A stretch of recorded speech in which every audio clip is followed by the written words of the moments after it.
I'm going to tell you something that took me 70 years and one stroke to fully understand. The people who smile at your table are not always the people who are in your corner. Sometimes the most dangerous ones are the ones who know exactly how much you have because you were the one who gave it to them.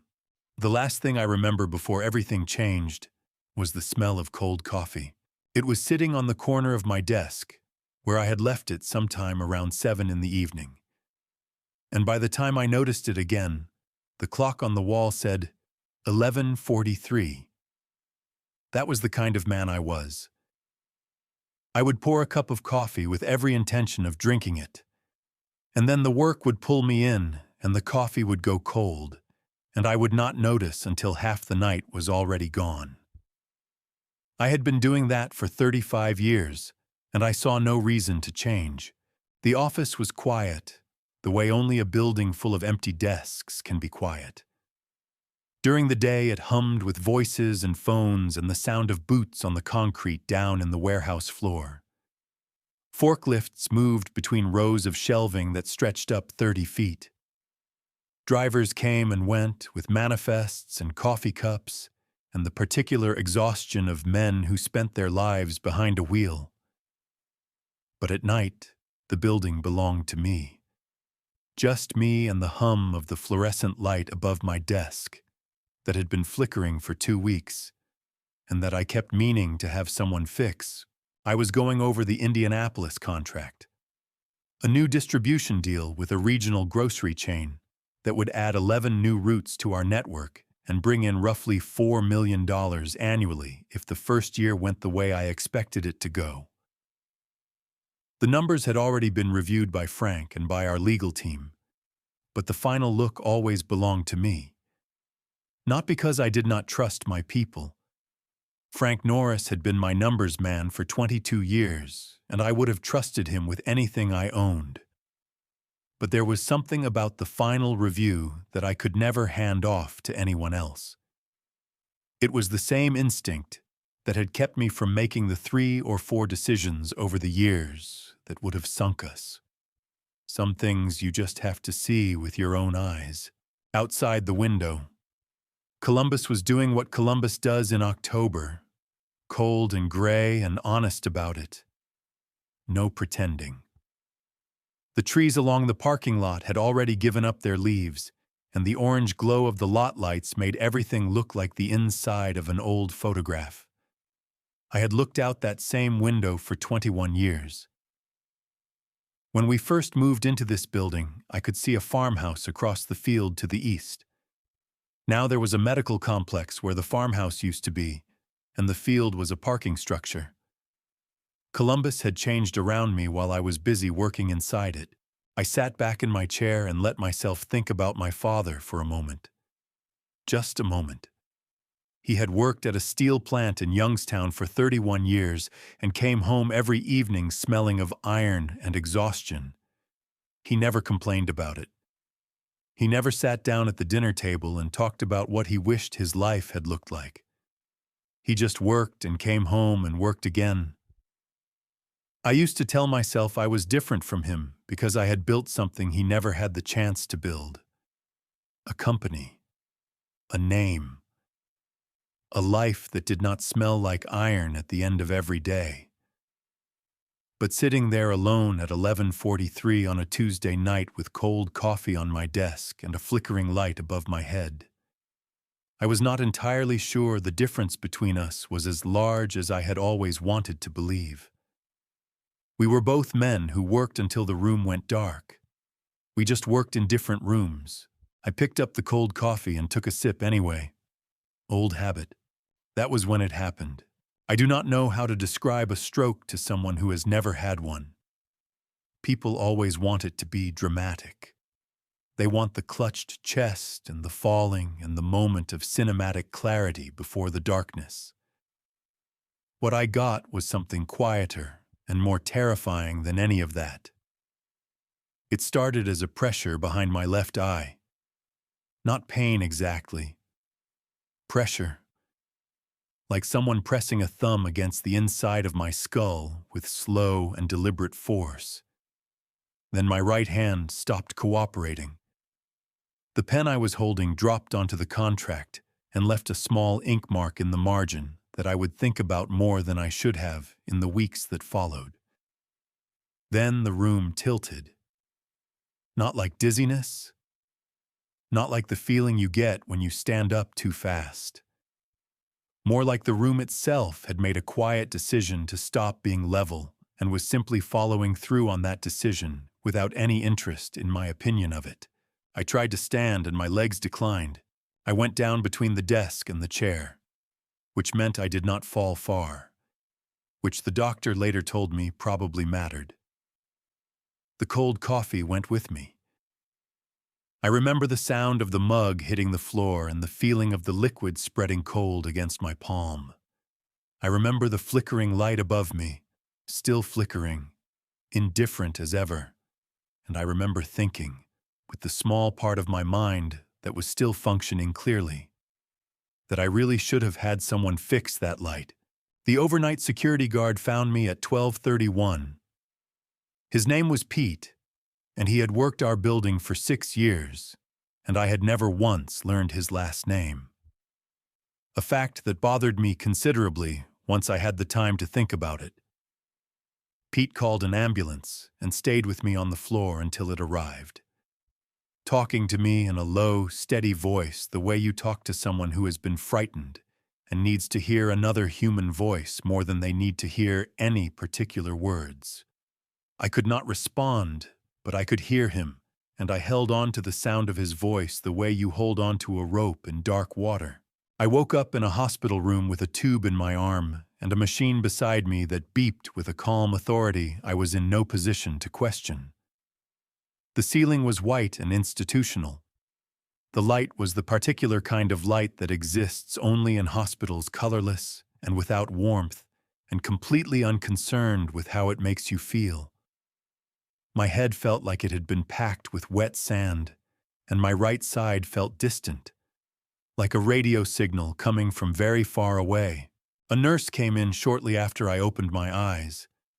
She was calm and efficient, and she explained what had happened in plain, direct language that I have always respected in people.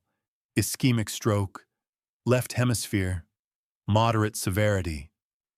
They had run the scans, and the damage was real, but it was not the worst they had seen. Not by a long distance. With rehabilitation and time and the right approach, there was meaningful recovery to be expected. She said it the way a good contractor tells you the foundation has cracks, but the house is not going to fall down. Honest. Workable. I appreciated that more than she probably knew. I lay there and let it all settle into me. Gloria arrived the following morning. I heard her before I saw her, the sound of her heels on the hallway floor. That particular rhythm I had known for 38 years. A sound as familiar to me as my own breathing. She came through the door and stood at the foot of my bed and looked at me with an expression I recognized, but could not immediately place. It took me a long moment, lying there with my wet sand head and my distant right side, to understand what I was seeing in her face. It was not fear. It was not the relief of a woman who had almost lost her husband. It was not grief or tenderness or any of the things I had spent 38 years quietly assuming would be there if it ever came to this. It was assessment. She was looking at me the way you look at a situation you need to evaluate carefully before deciding how to proceed. There was something moving behind those familiar eyes that I had never seen directed at me before. I had seen it directed at contractors who had disappointed her, at neighbors she did not trust, at problems she was in the process of solving. Never at me. She asked how I was feeling. I told her I had been better. She nodded slowly and looked around the room as though she were taking quiet inventory of it. She stayed for 40 minutes. She took 2 phone calls while she was there, stepping just outside the door each time and speaking in a voice deliberately low enough that I could not make out the words. When she left, she came to the side of the bed and squeezed my hand. It was the kind of squeeze you give someone when you are meeting an obligation. Brief, correct, entirely without warmth. She said she would be back tomorrow. I watched the door close behind her, and I listened to the sound of her heels moving away down the hallway until I could not hear them anymore. Then the room was quiet again, except for the machine beside me keeping its steady patient count. Something settled in my chest. Not pain, not quite sadness. Something older and heavier than either of those things. Something that did not have a name yet, but was absolutely certain of its own existence. Brandon came that afternoon. My son, 42 years old. My height, my jaw. The same way of standing with his weight slightly forward that I had seen in my own reflection for decades. He came in with his coat still on and his phone in his hand, and he asked how I was feeling with the energy of a man asking about traffic on the highway. Conversational, efficient, already looking slightly past me before I had finished answering.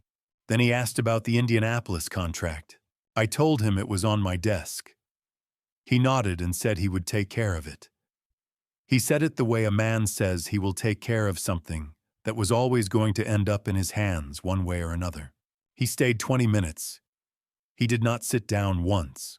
After he left, I lay there in the quiet of that hospital room, and I thought about 35 years. Every early morning and every late night. Every route built from nothing and every driver hired, and every contract reviewed one final time with my own eyes. I thought about my father in Youngstown and the smell of iron. I thought about Pete, the security guard, whose last name I still did not know. I thought about the farmhouse that used to stand across the field to the east before the world changed around it. And I thought about that expression on Gloria's face.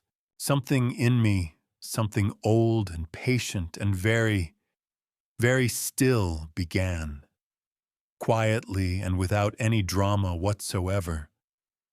To pay attention, Frank Norris showed up on the third day. I heard him coming down the hallway before I saw him too. But the sound was nothing like Gloria's heels. Frank walked the way he had always walked, heavy and unhurried, like a man who had long ago decided the world could wait for him and had never seen sufficient evidence to revise that position. He knocked on the open door even though it was already open, which was exactly the kind of unnecessary courtesy that was entirely Frank, and came in carrying a paper bag from the diner on Broad Street that I had been eating lunch from twice a week for 15 years. He set the bag on the tray table, pulled the chair from the corner of the room over to the side of my bed, sat down in it with the careful deliberateness of a man whose knees had opinions about chairs, and looked at me for a long moment without saying anything. Then he said, "You look terrible." I told him that was a fair assessment. He opened the bag and took out a container of chicken soup and set it in front of me, and told me the woman at the counter had said to tell me she hoped I felt better soon, which meant word had gotten around, which in Columbus it always did. He poured himself a coffee from the thermos he had brought and settled back in the chair, and we sat together in the way that two men who have known each other for 22 years can sit without the need to fill every moment with words. Frank was 68 years old and had the face of a man who had spent those years paying close attention to things. Deep lines around his eyes, gray hair that had given up trying to do anything in particular, hands that were always slightly ink-stained no matter how many times he washed them. A habit left over from the years before everything went digital. He had come to work for me when the company had 12 trucks and one office, and I was doing the books myself on a folding table in a warehouse that leaked when it rained. He had never worked anywhere else after that. Some people you just keep. He asked me what the doctors were saying, and I told him what they had told me. He listened the way Frank always listened, completely, without interrupting, without the impatient nodding that most people substitute for actual listening. When I finished, he was quiet for a moment. And then he said the recovery sounded manageable if I did what they told me to do. And I said that was my intention. And he said good, because the alternative was not something he wanted to think about. And that was as close as Frank Norris ever got to telling you he cared about you. And it was enough. We talked about the company for a while. I asked him how things were running, and he said fine, which from Frank meant genuinely fine, and not the diplomatic fine that most people use to avoid a longer conversation. The Indianapolis contract had been signed. The routes were being assigned. Everything was moving the way it was supposed to move. Then he said something that he clearly intended as a passing remark. Something small and informational. The kind of thing you mention because it seems relevant and not because you have thought carefully about whether you should mention it. He said that Brandon had called a meeting with the senior operations team on the morning after I was admitted. Not a check-in. A full meeting. Agenda items. Conference room reserved. The whole structure of something formal and deliberate. Frank said he had assumed it was about the Indianapolis transition and had not thought much of it at the time. He paused then and looked at his coffee, and I could see him replaying the memory of it and beginning, only now, to wonder about something he had not wondered about before. I asked him what the meeting was actually about. Frank was quiet for a moment.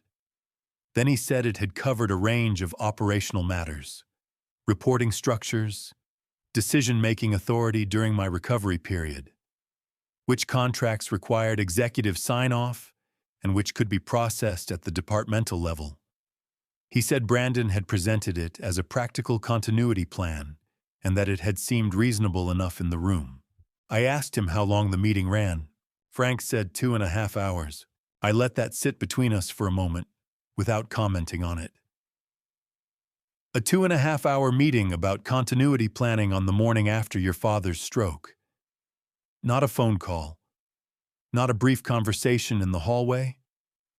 A formal 2.5-hour meeting with the senior operations team covering reporting structures and decision-making authority. I turned that over in my mind the way you turn a stone over to look at what is living underneath it. Frank was watching me. He had the careful expression of a man who had just heard himself say something out loud and was only now fully understanding what it meant. I told him I appreciated him telling me. I told him to keep an eye on things and let me know if anything else came up that seemed worth mentioning. I said it in the same tone I used when I was asking him to watch a line item in the quarterly numbers that had started moving in a direction I did not entirely trust. Frank had heard that tone before. He understood what it meant. He nodded once and did not ask any follow-up questions, because Frank Norris knew when a conversation had reached the point where follow-up questions were not the right response. We finished the soup and the coffee and talked for another 20 minutes about nothing in particular. The weather. A story he had read in the paper. A restaurant on the north side that had finally closed after years of being the kind of place people kept meaning to try and never did. Easy conversation between two old men who had earned the right to talk about nothing when they felt like it.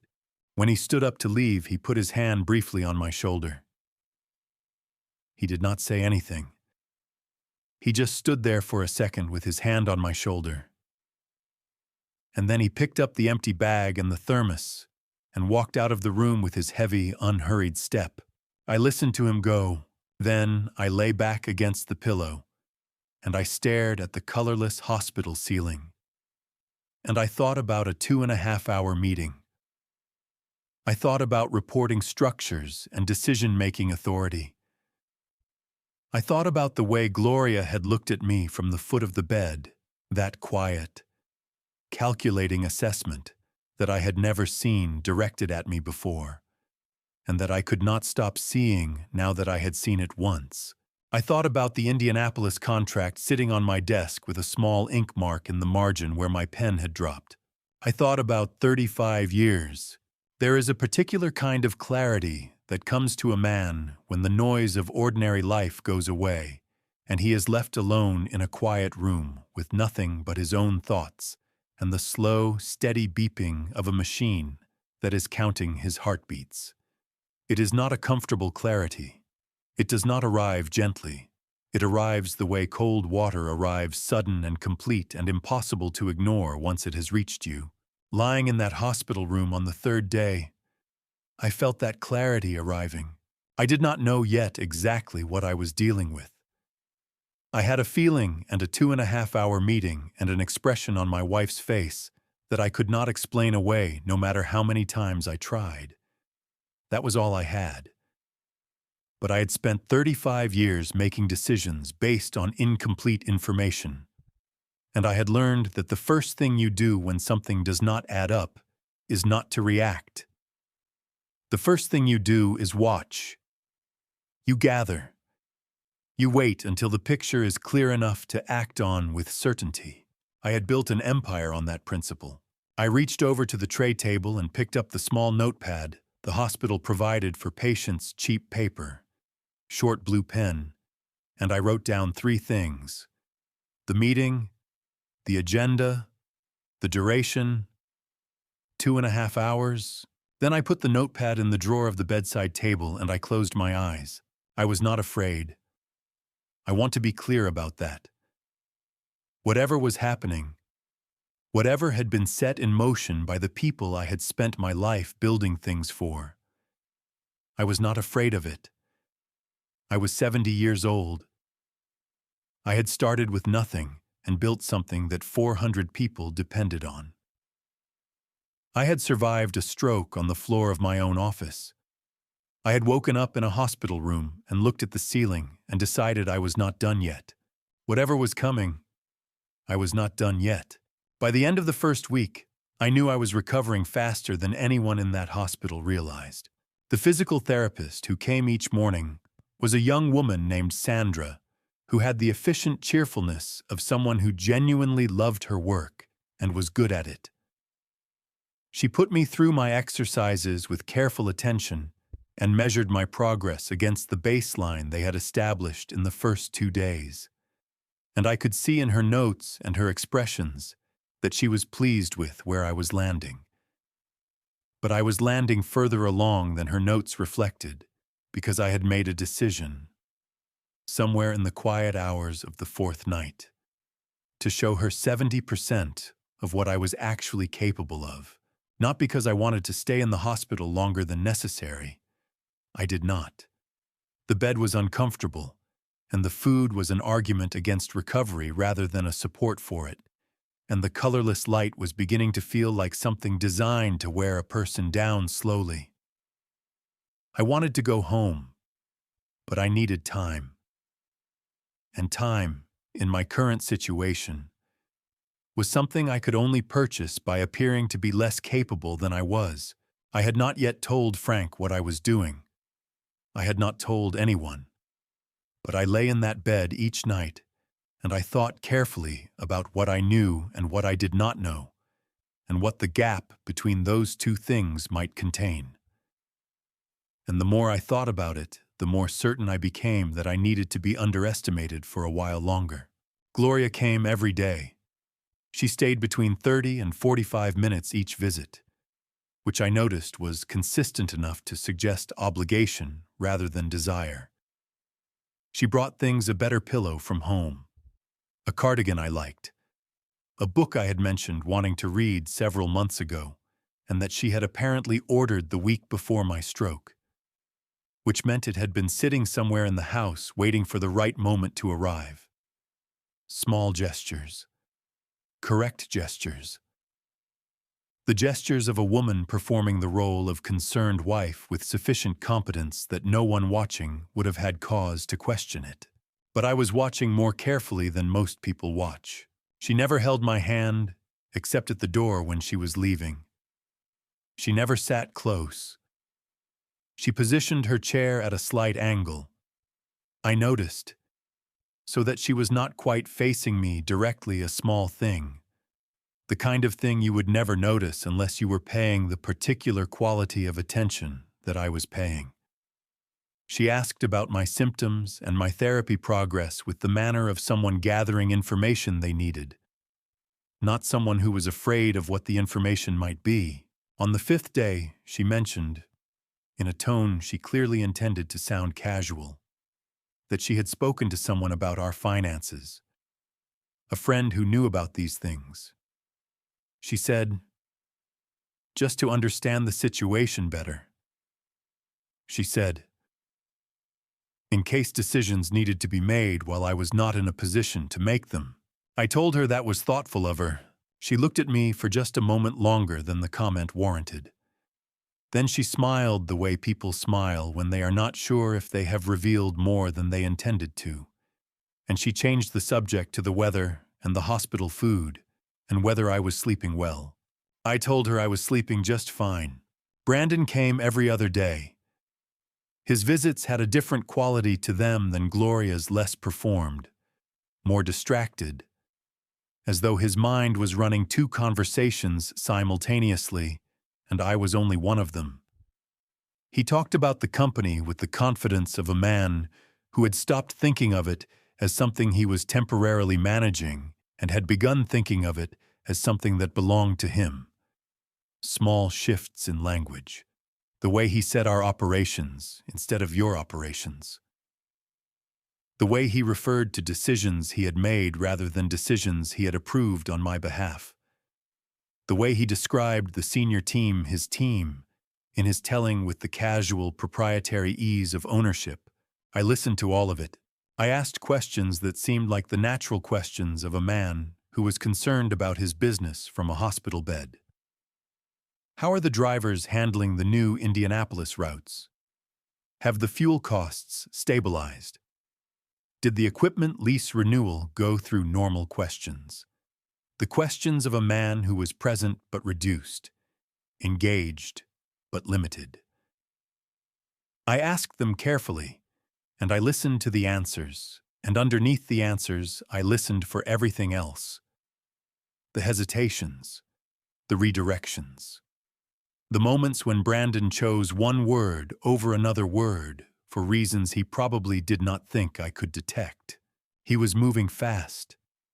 That was the clearest thing I could hear underneath everything else. Whatever he was doing it with the urgency of someone who believed the window of opportunity was limited and was determined to get through as much of it as possible before the window closed. On the 6th day, Frank came back. This time without the soup. He sat down in the corner chair with his ink-stained hands wrapped around his coffee, and he looked at me with the expression of a man who had something to say and was choosing his moment. I told him to go ahead and say it. He said he had been doing some looking, not official looking. He was careful to clarify. Just the kind of looking a man does when something has been sitting in the back of his mind and will not settle. He had gone back through some of the internal transfer records from the past several months, routine access. Nothing that would draw attention, and there were movements in the operational accounts that he could not immediately explain. Not large movements individually, but consistent, regular, the kind of pattern that does not announce itself, but that becomes visible when you know what you are looking for. He said he was not sure what it meant yet. He said he wanted more time to look before he said anything definitive. He was Frank Norris, and he did not say things definitively until he was certain, which was one of the reasons I had kept him for 22 years. I told him to keep looking. I told him to be careful about it. I told him to document everything he found, but to keep it entirely between us until I said otherwise. He nodded. He drank his coffee.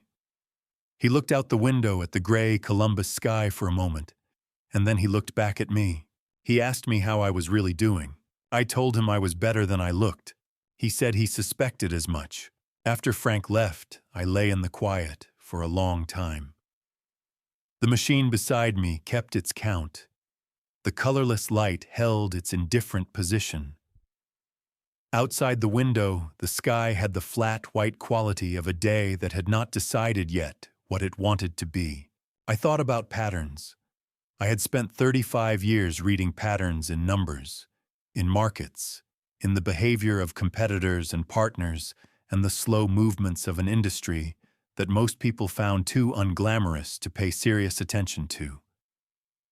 I had built everything I had built on the ability to see a pattern before it became obvious to everyone else, and to act on it before the window closed. What I was seeing now was a pattern. It was not complete yet. I did not have all the pieces.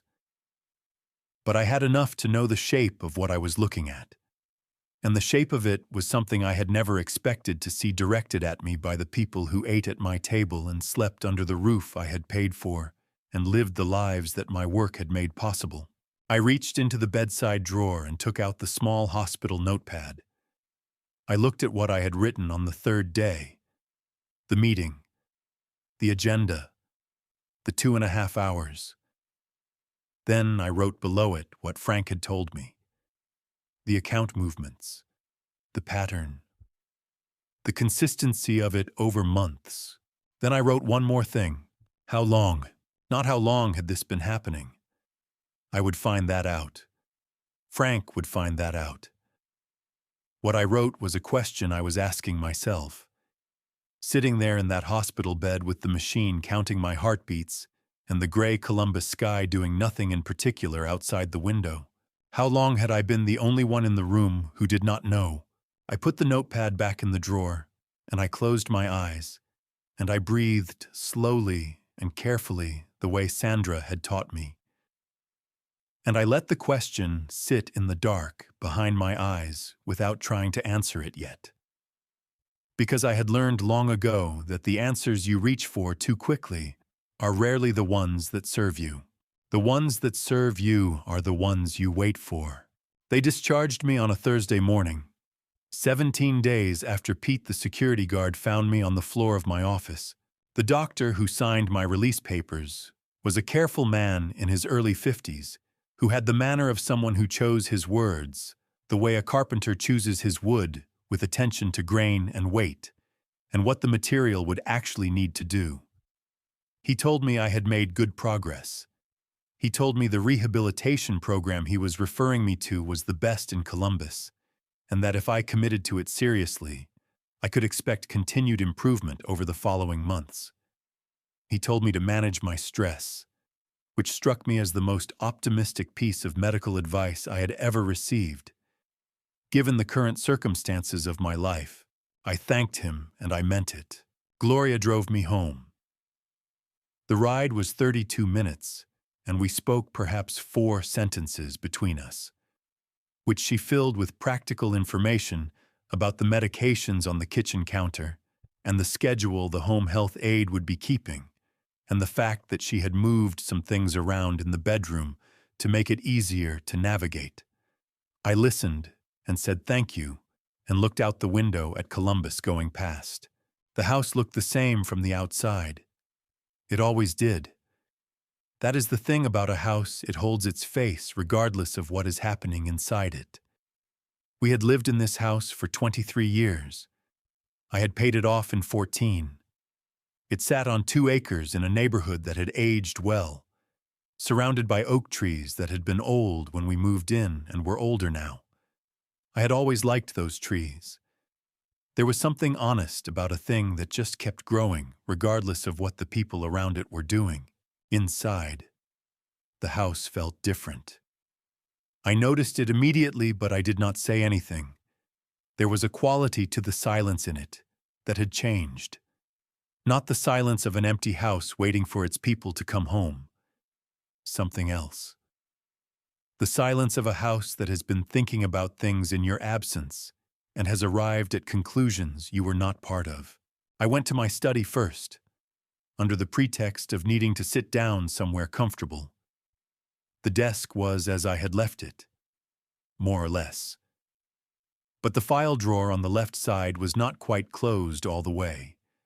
and the particular way it was not quite closed told me it had been opened and closed recently by someone who did not know that I always left it. Pulled out exactly a quarter inch, because the runner had warped years ago, and a fully closed drawer required a specific downward pressure that only I knew to apply. I did not say anything about that either. I spent the first 3 days at home performing my recovery with the same deliberate calibration I had used in the hospital. I moved slowly. I tired easily, or appeared to.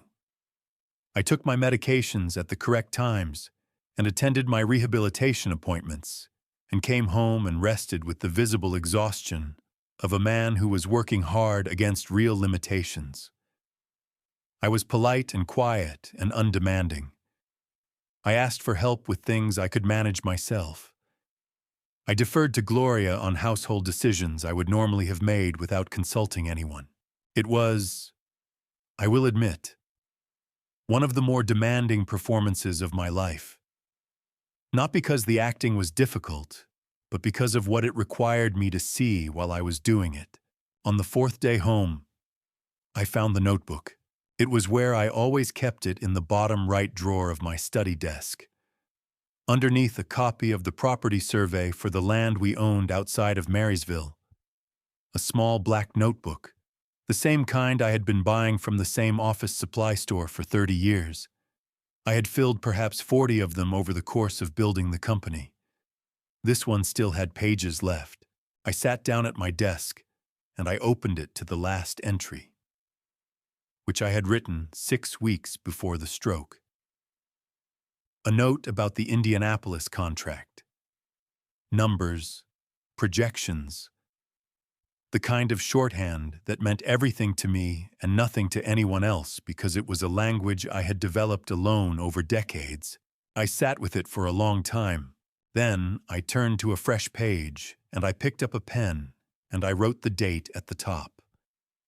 And below the date I wrote 2 words that I had been turning over in my mind since the 3rd night in the hospital. 2 words that for me were not a statement of anger or a declaration of revenge, but simply the clearest possible description of what was now required of me. I wrote begin again, not begin over. Begin again. There is a difference. Beginning over implies that everything that came before was a mistake to be discarded. Beginning again means you take everything you learned, everything you built, everything you survived, and you use it, all of it. You do not waste a single year of it. You pick up what is yours and you move forward with it, deliberately and without hesitation.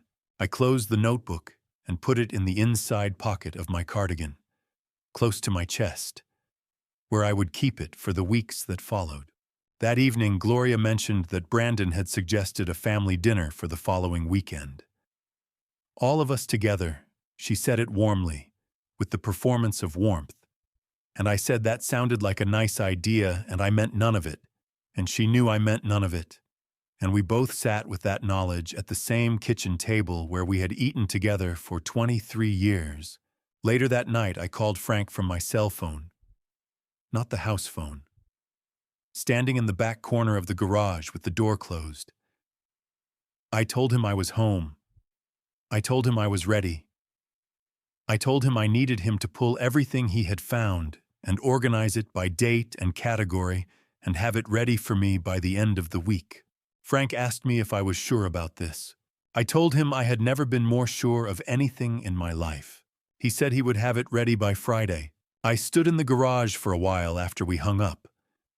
The garage smelled like oil and old wood and the particular dusty cold of Ohio in late October.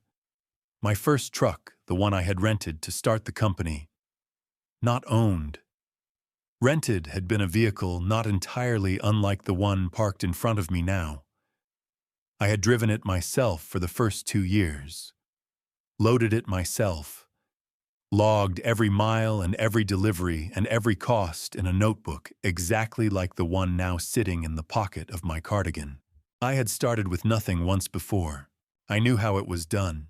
Friday came with a cold rain that turned the oak leaves in the yard into a dark, wet carpet that nobody was going to rake anytime soon.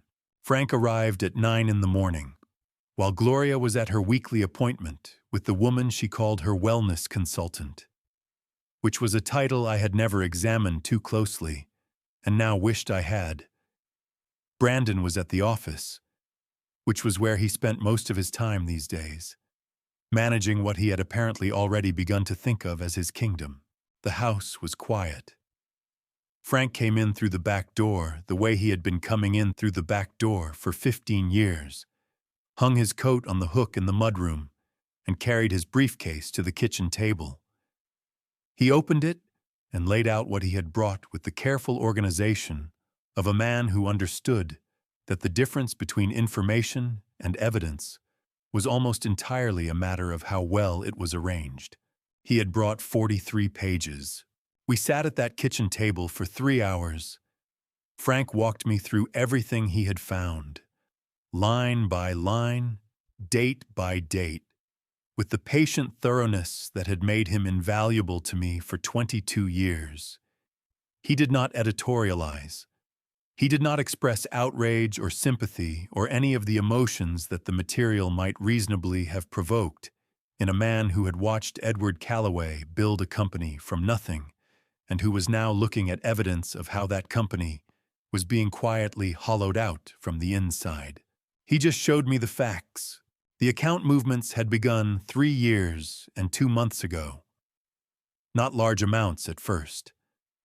Consulting fees paid to entities that Frank had traced through 2 layers of incorporation to a holding company whose registered agent was a name I did not recognize.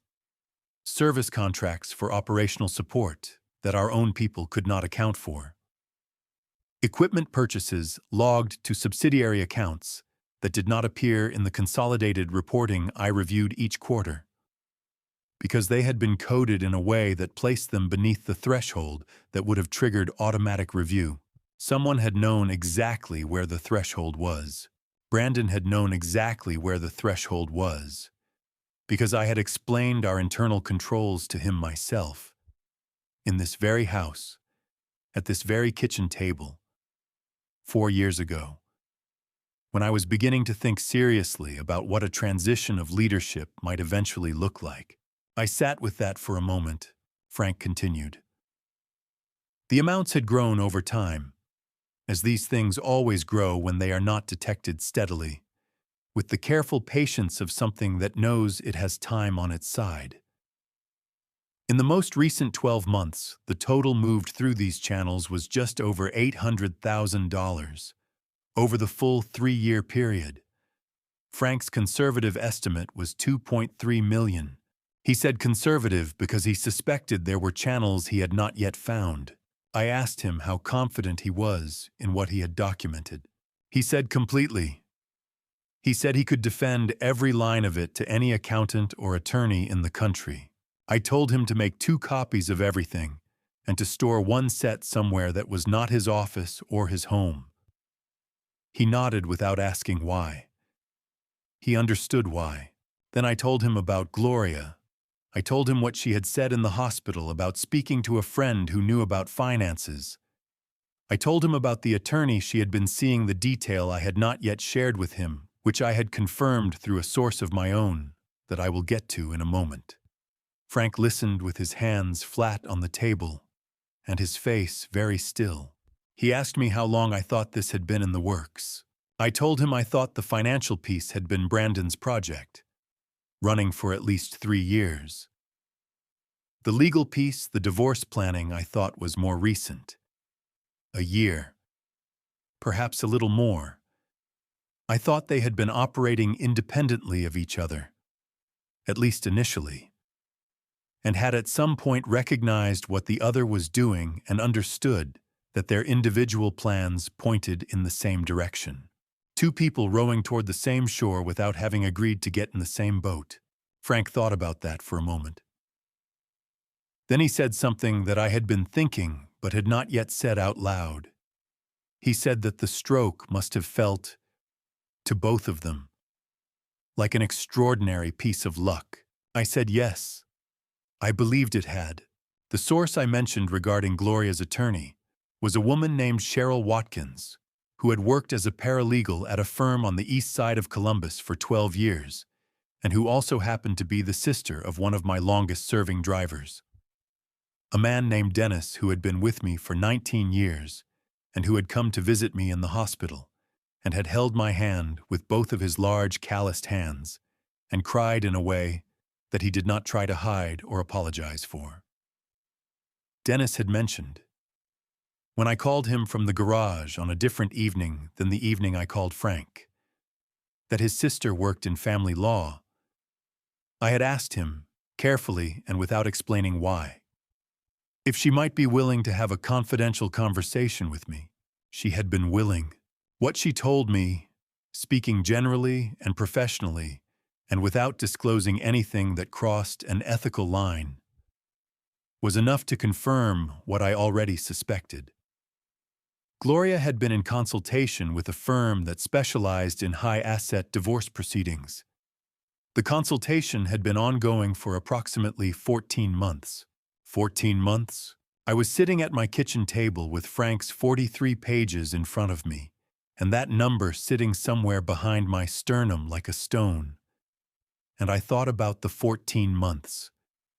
I thought about the dinners we had eaten during those 14 months, the evenings on the porch, the trip we had taken to Charleston in the spring, which Gloria had suggested and which I had thought was her way of wanting time together.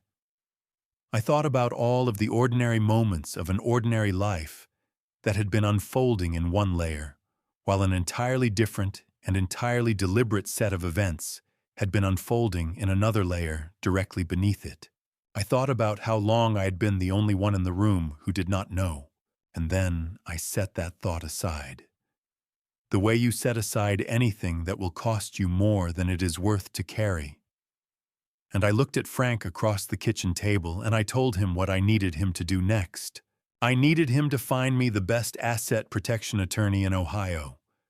Not a divorce attorney, not a litigator, an asset protection specialist, someone who understood the architecture of a company like mine, and who could advise me on how to restructure what I owned in a way that was both entirely legal and entirely impenetrable. Frank wrote the name of someone down on a piece of paper from his briefcase without having to think about it.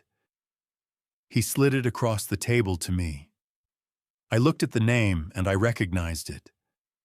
A woman with a reputation that I had heard mentioned in rooms where reputations of that kind are worth paying attention to. I put the paper in the pocket of my cardigan, next to the black notebook.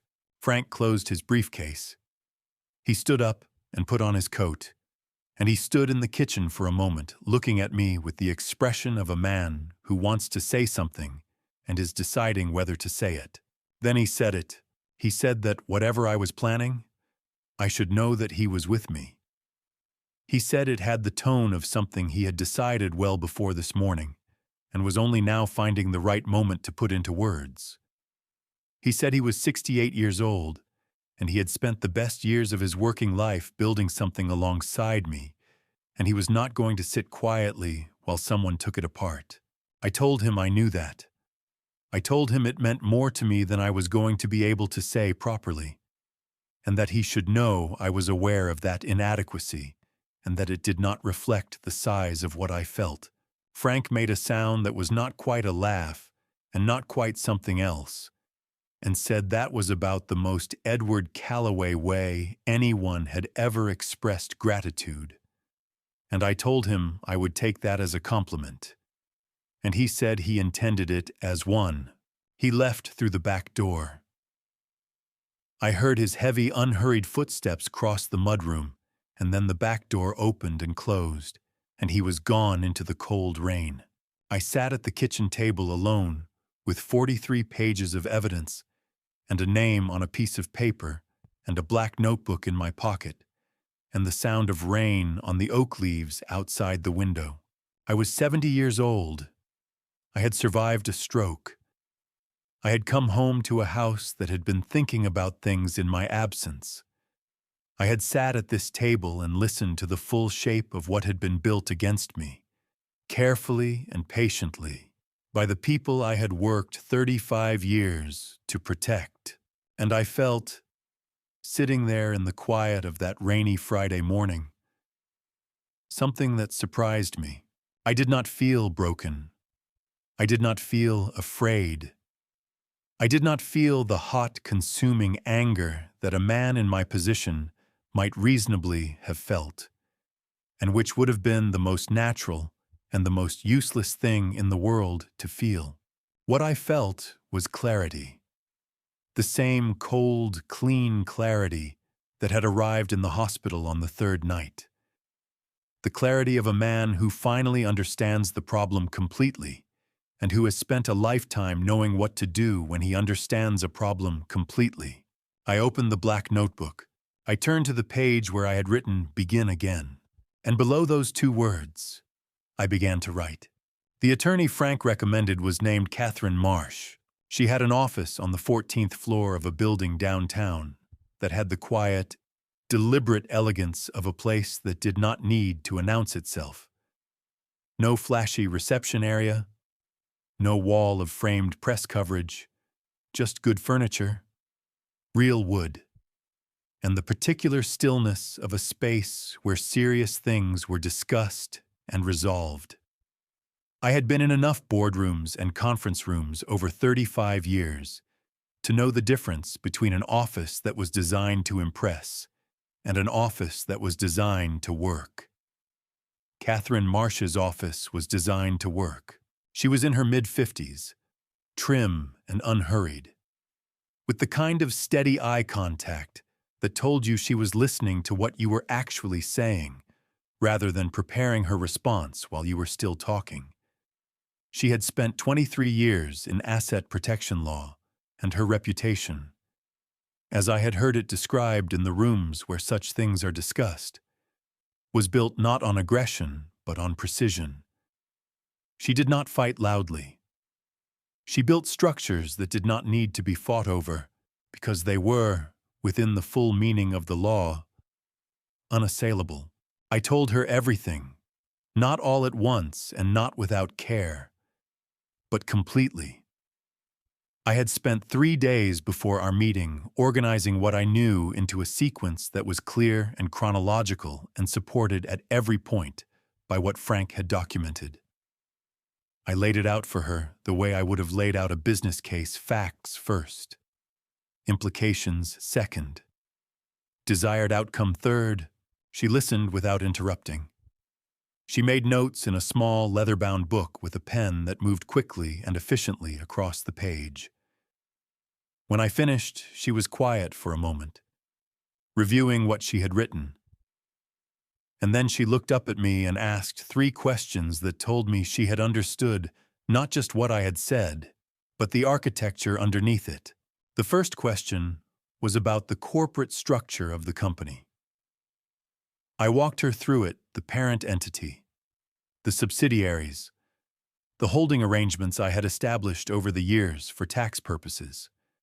She listened and made more notes, and I could see her building something in her mind, the way an engineer builds something, looking for the load-bearing points and the vulnerabilities and the places where the structure could be made stronger without changing what it fundamentally was. The second question was about the prenuptial agreement. There was not one.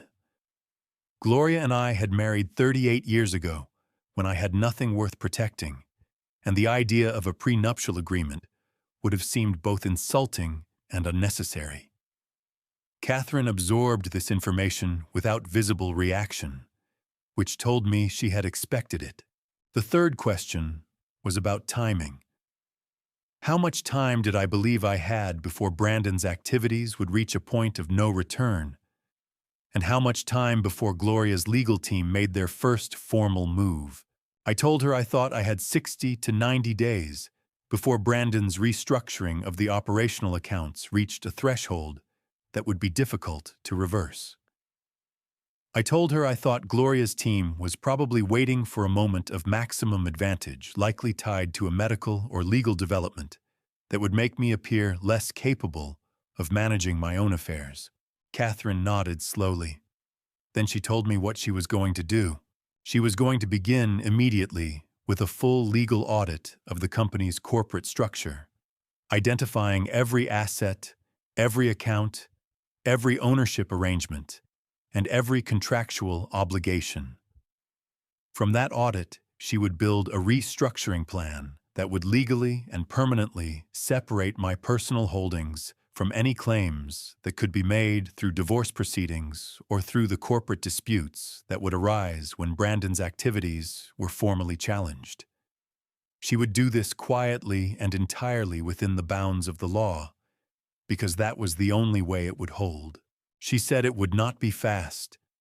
She said I should not expect it to be fast. She said the people who try to do these things fast are the people who make mistakes, and mistakes in this kind of work are expensive in ways that cannot always be repaired. I told her I understood that. I told her I had been patient for a long time already, and I was capable of being patient for a while longer. She said, "Good." She said that was exactly the right answer. I wrote her a retainer check before I left. It was a substantial number. She looked at it briefly and put it in a folder without comment, which was another thing I appreciated about her. People who are genuinely good at what they do rarely feel the need to perform gratitude for being paid to do it. I took the elevator down to the lobby and walked out into the Columbus afternoon, which had turned cold and bright in the way that only a Midwestern November afternoon can manage the kind of cold that is clarifying rather than oppressive, the kind of brightness that makes everything look slightly more defined than usual. I stood on the sidewalk for a moment and felt the cold air against my face. For the first time since I had woken up in that hospital room, I felt something that was not quite hope, but was in the same neighborhood as hope. It was the feeling of a man who has identified the problem completely, assembled the right people, and set the right things in motion. It was the feeling I had felt 35 years ago when I had signed the lease on the first warehouse and hired the first driver and understood that the thing I was building was actually going to work. I walked to my car. There was a great deal still to do. I need to tell you about the family dinner. Brandon had suggested it, and Gloria had relayed the suggestion with her performance of warmth, and I had said it sounded like a nice idea. And so, on a Saturday evening in early November, we sat down together at the dining room table in the house on the 2 acres with the old oak trees outside. And we ate a meal that Gloria had ordered from a catering service because she had never particularly enjoyed cooking and had stopped pretending to enjoy it sometime around the time the children left home. Brandon was there. His wife, a woman named Melissa who had the careful social fluency of someone who has spent years navigating rooms where she was not entirely comfortable, sat beside him and spoke pleasantly about things that required no real engagement. Their daughter, who was 9 years old and the only person at that table I was entirely glad to see, ate her dinner with the focused seriousness of a child who has not yet learned that mealtimes are often about things other than food. We talked about the company. We talked about the rehabilitation program I was attending. We talked about the holidays that were approaching and what the plans might be. It was a perfectly ordinary family dinner in the way that a stage set is a perfectly ordinary living room, every element correct, every surface in order. The whole thing built to create an impression that would not survive contact with anything real. I watched Brandon the way I had been watching him since the hospital. He was relaxed in a way that told me he believed the situation was under control. He spoke about the company's Q4 outlook with the ease of a man reporting on his own enterprise. He mentioned, in a tone he calibrated to sound like a casual update, that he had been in conversation with a private equity firm that had expressed interest in a partnership arrangement. He said it the way you mention something you expect to be welcomed informational, slightly pleased with yourself, waiting for a response that confirms you have done well. I asked him which firm. He told me. I recognized the name. It was a mid-sized firm out of Cincinnati that had a history of taking minority partnership positions in regional logistics companies and converting them, over 18 to 24 months, into majority positions. I knew their pattern because I had watched them do it to a competitor of mine 6 years ago. The competitor had thought he was getting a partner. What he got was a timeline. I said that sounded interesting and that I looked forward to hearing more about it when the details were further along. Brandon smiled. It was the smile of a man who believes he is being gracious by including you in a conversation you no longer have the standing to participate in as an equal. I smiled back. After dinner, while Melissa was helping Gloria in the kitchen and Brandon was in the living room with his phone, I took my granddaughter out to the back porch to look at the stars. She was not particularly interested in the stars, but she was interested in the flashlight she had found in the drawer by the back door. And she spent 10 minutes making patterns on the fence with it, while I sat in the cold and breathed and thought. I thought about the private equity firm. I thought about the timeline their pattern implied. I thought about what it would mean if Brandon successfully negotiated a partnership arrangement before Catherine Marsh had completed the restructuring. I thought about the sequence of events and how they needed to unfold in order for the outcome I was working toward to be achievable. My granddaughter pointed the flashlight at me and asked if I was cold. I told her I was fine. She said I looked like I was thinking very hard. I told her she was very perceptive, which was a word I then had to explain to her. And the explanation took long enough that by the time I finished, the cold had settled in properly, and we went back inside. The dinner ended at 9:30. Brandon and Melissa left with their daughter, who fell asleep in her coat before she reached the door. I stood in the driveway and watched their car pull away, and then I stood there for a moment longer in the cold dark. The private equity conversation had changed the timeline. I needed to call Catherine Marsh in the morning. The call to Catherine Marsh changed things, not the plan itself. The plan was sound, and Catherine was not a woman who revised sound plans on the basis of new pressure. What changed was the pace. She had told me at our first meeting that speed was the enemy of precision, and she still believed that. But she was also a pragmatist who understood that a timeline imposed from outside had to be accounted for inside the plan. She asked me to come to her office the following Tuesday with Frank and to bring everything we had on the corporate structure, the account movements, and any documentation related to the private equity conversations Brandon had initiated. Frank and I spent the weekend pulling it together. I want to tell you about those 2 days because they were, in a strange way, some of the most clarifying days of my life. Frank came to the house both mornings, through the back door, while Gloria was occupied elsewhere, and we sat at the kitchen table with the documents spread between us, and we worked the way we had worked in the early years of the company methodically, without hurrying, each of us knowing our part of it well enough that we rarely needed to explain ourselves to each other. Frank would identify something in the financial records, and I would place it in the context of the operational decisions I remembered making at the time. And together we built a picture that was, by Sunday evening, as complete as we could make it. What the picture showed was this: Brandon had not acted alone. This was the thing that took shape over those 2 days. Emerging from the documents, the way a face emerges from a fog when you are patient enough to wait for the fog to thin.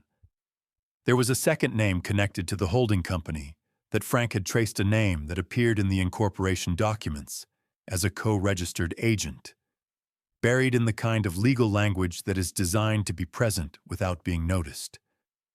The name was a man I knew, a man named Gerald Pruitt, who had worked as an operations consultant for the company several years ago on a short-term contract and who had, I now understood, maintained a relationship with Brandon after that contract ended that I had not known about. Gerald Pruitt was not a large figure in this story. He was not a villain in any dramatic sense. He was the kind of man who makes himself useful to people who are planning things, who provides the technical architecture for arrangements that the planners themselves do not have the expertise to build. He had built the shell company structure that Brandon used to move money. He had known about it for 3 years. He had been paid for his knowledge and his silence and his continued technical support. This was important for 2 reasons. The first reason was legal. A second party with documented involvement meant that what Brandon had done crossed from aggressive self-interest into something that had a clearer legal name. And that name made the documentation Frank had assembled significantly more powerful than it would have been if Brandon had acted entirely alone. The second reason was something I sat with quietly on Sunday evening after Frank had gone home. The fact that Brandon had needed help meant he had planned this carefully enough to seek out expertise he did not have. He had not made impulsive decisions in the chaos of a father's illness. He had built something deliberate, over years, with outside assistance. The stroke had not created his intentions. It had only given him what he believed was the right moment to act on intentions he had been cultivating for a very long time. I sat in my study that Sunday evening, with the black notebook on the desk in front of me, and I thought about a conversation I had with Brandon 4 years ago at this same desk when I had explained the company's internal controls to him and told him I was beginning to think about what a leadership transition might eventually look like. I had sat across from my son, and I had opened the architecture of everything I had built, and I had shown it to him in good faith. The way a man shows the inside of something precious to someone he trusts completely. He had been planning this for at least 3 years, which meant the conversation at this desk had happened, at most, a year before the planning began. I did not know what to do with that. There is no clean way to process the understanding that you handed someone the tools they later used against you out of love. You can set it aside. You can refuse to carry it. But you cannot make it not true, and you cannot pretend it does not sit in a particular place inside you that other things do not reach. I wrote in the notebook for a while. Not plans, not lists, just the kind of writing a man does when he needs to put something outside himself in order to look at it clearly. Then I closed the notebook, and I put it in my cardigan pocket, and I went to bed. The meeting with Catherine on Tuesday lasted 4 hours. She reviewed everything Frank and I had brought, asked a series of questions that were precise and unemotional, and exactly the right questions. And by the end of the afternoon, she had a revised plan that accounted for the private equity timeline and incorporated the Gerald Pruitt documentation in a way that she said would be, at the appropriate moment, decisive. She said she needed 6 weeks. I told her she had them. Gloria filed for divorce on a Thursday morning in late November. I found out from Catherine Marsh, who called me at 8:15 to tell me that papers had been filed at the courthouse and that I should expect to be served within the next 48 hours. She said it in the calm, informational tone of someone reporting weather conditions, not alarmed, not surprised, entirely prepared. She had been prepared for this for 3 weeks. Everything Catherine had been building was designed with this moment as one of its central coordinates. I thanked her and hung up and sat in my study for a few minutes. The papers arrived the following morning. A process server came to the door at 10 o'clock while I was eating breakfast, which is a particular kind of experience that I would not recommend to anyone, but that I will say was less dramatic in reality than it sounds in the telling. A man in a gray jacket handed me an envelope and had me sign for it and left. That was all. 38 years of marriage reduced to a man in a gray jacket and an envelope on a Friday morning in November I put the envelope on the kitchen table and finished my breakfast before I opened it. This was not bravado. It was just that I had learned, over 70 years, that unread documents are not improved by being read on an empty stomach. The filing was aggressive. Gloria's legal team had done their work thoroughly, and the document made claims about the marital estate that were comprehensive and, in some cases, creative. It characterized the company in terms designed to maximize what could be claimed as marital property. It referenced my health, the stroke, the ongoing rehabilitation in language designed to establish a picture of diminished capacity. It was, I will give them credit, well constructed. It was also, thanks to 6 weeks of Catherine Marsh's work, aimed at a target that no longer existed in the form they believed it did. I called Catherine after I read it. She already had a copy. She walked me through the response strategy with the efficiency of someone who had anticipated every element of what she was reading. The restructuring she had completed 2 weeks earlier had legally separated my personal holdings from the company in a manner that was, she said, entirely defensible and entirely proper. The characterizations of company value in Gloria's filing were based on a corporate structure that had been legally modified before the filing date. This was not a loophole. It was not a trick. It was entirely lawful asset protection of the kind that attorneys like Catherine Marsh exist to provide, and that any competent attorney in my position would have been expected to pursue. Gloria's team would argue. They would file motions. There would be hearings and responses and the particular grinding machinery of a contested high-asset divorce that I was prepared to endure for as long as it took. Catherine had told me at our first meeting that this was a process, not an event. And I had believed her then, and I believed her now. What I had not fully anticipated was the effect of the filing on the household in the days that followed. Gloria and I were still living in the same house.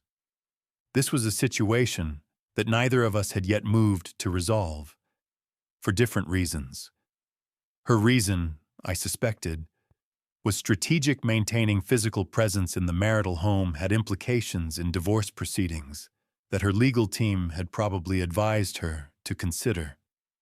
My reason was simpler. I was not going to be pushed out of a house I had paid for by a process I had not initiated, and I saw no reason to make things easier for anyone by leaving voluntarily. We moved through those days with the careful choreography of two people who have decided not to speak directly about the thing that is directly in front of them. We were polite. We were quiet. We occupied different parts of the house at different times with an efficiency that suggested we had both given the logistics some thought. Meals were separate. Mornings were separate. The evenings were the hardest, because evenings in a house have a weight to them that mornings do not. And the weight of those particular evenings was something I felt in my chest, in a way I did not entirely know what to do with. I am telling you this because I do not want to give you the impression that what I was doing was easy. The clarity I had found, the plan I had set in motion, the cold and precise work of protecting what was mine, none of that made the evenings easier. A man can know exactly what he is doing and why he is doing it, and still feel the weight of what has been lost. Those two things are not in conflict with each other. They exist at the same time, in the same chest, in the same quiet house. And you carry both of them because there is no other option. Brandon called me 3 days after the filing. He did not mention the divorce. He talked about the company, about Q4 numbers, about a conversation he had with the private equity firm that he described as very promising. He was calm, confident. He believed he was operating from a position of strength. I listened and asked reasonable questions and said the numbers sounded solid and wished him a good weekend. Then I called Catherine and told her it was time to begin the second phase. The second phase belonged to Frank. Catherine had handled the legal architecture, the restructuring, the asset protection, the preparation for the divorce proceedings. That work was done, and it was solid, and it would hold. What came next was the corporate piece, and the corporate piece was Frank's territory in a way that no outside attorney could fully replicate. Because what it required was not just legal knowledge, but the intimate understanding of how the company worked from the inside. Built over 22 years of sitting at the center of its financial life, Frank had continued going into the office throughout all of this. This was important. He had maintained his normal patterns, his normal hours, his normal relationships with the people around him. Because the one thing we could not afford was for Brandon to become aware that something was moving against him before it had moved far enough to be irreversible. Frank was good at this. He had a natural stillness that made him easy to overlook, which was something people who did not know him well had been mistaking for passivity his entire career. It was not passivity. It was patience. There is a significant difference. What Frank had been doing, quietly and within the full scope of his legitimate authority as the company's chief financial officer, was building a case file. Not the informal documentation he had assembled for me at the kitchen table. A formal, comprehensive, legally structured record of every irregular transaction, every misappropriated account movement, every consulting fee paid to Gerald Pruitt's shell company, every equipment purchase logged to accounts designed to avoid executive review. He had worked with Catherine's office to ensure that the documentation met the evidentiary standards that would be required when the time came to present it formally. He had also, with Catherine's guidance, made contact with the company's outside auditors. This was the move that Brandon had not anticipated. He had understood the internal controls well enough to work around the automated review thresholds. What he had not fully accounted for was the possibility that the chief financial officer, acting within his fiduciary responsibility to the company, might request an unscheduled external audit on the grounds that certain account movements had raised questions that warranted independent review. This was not an accusation. It was a process. It was the kind of process that a responsible financial officer initiates when he has reason to believe that the accuracy of the company's reported financial position may be compromised. Frank initiated it on a Tuesday morning in early December. In a memo addressed to the board of directors that was copied to the company's outside legal counsel and to the auditing firm that had held the company's account for 11 years. The memo was precise and professional and contained not a single word that could be characterized as personal or retaliatory. It described financial irregularities. It cited specific account categories. It requested an independent review as a matter of fiduciary responsibility. By noon of that same day, Brandon had called me 4 times. I did not answer. By 3 in the afternoon, he had driven to the house and was standing in my study telling me that Frank had lost his mind and that the memo was going to damage the company's relationship with the private equity firm and that I needed to call it off immediately. I let him finish. Then I told him, in the same quiet tone I had used in boardrooms for 35 years when I needed someone to understand that the conversation they thought they were having was not the conversation that was actually taking place, that I had reviewed Frank's memo before it was sent, and that I believed it was entirely appropriate given the circumstances it described. Brandon stared at me. I looked back at him with the patience of a man who has nothing to prove and nowhere he needs to be. He said that I did not understand what was happening.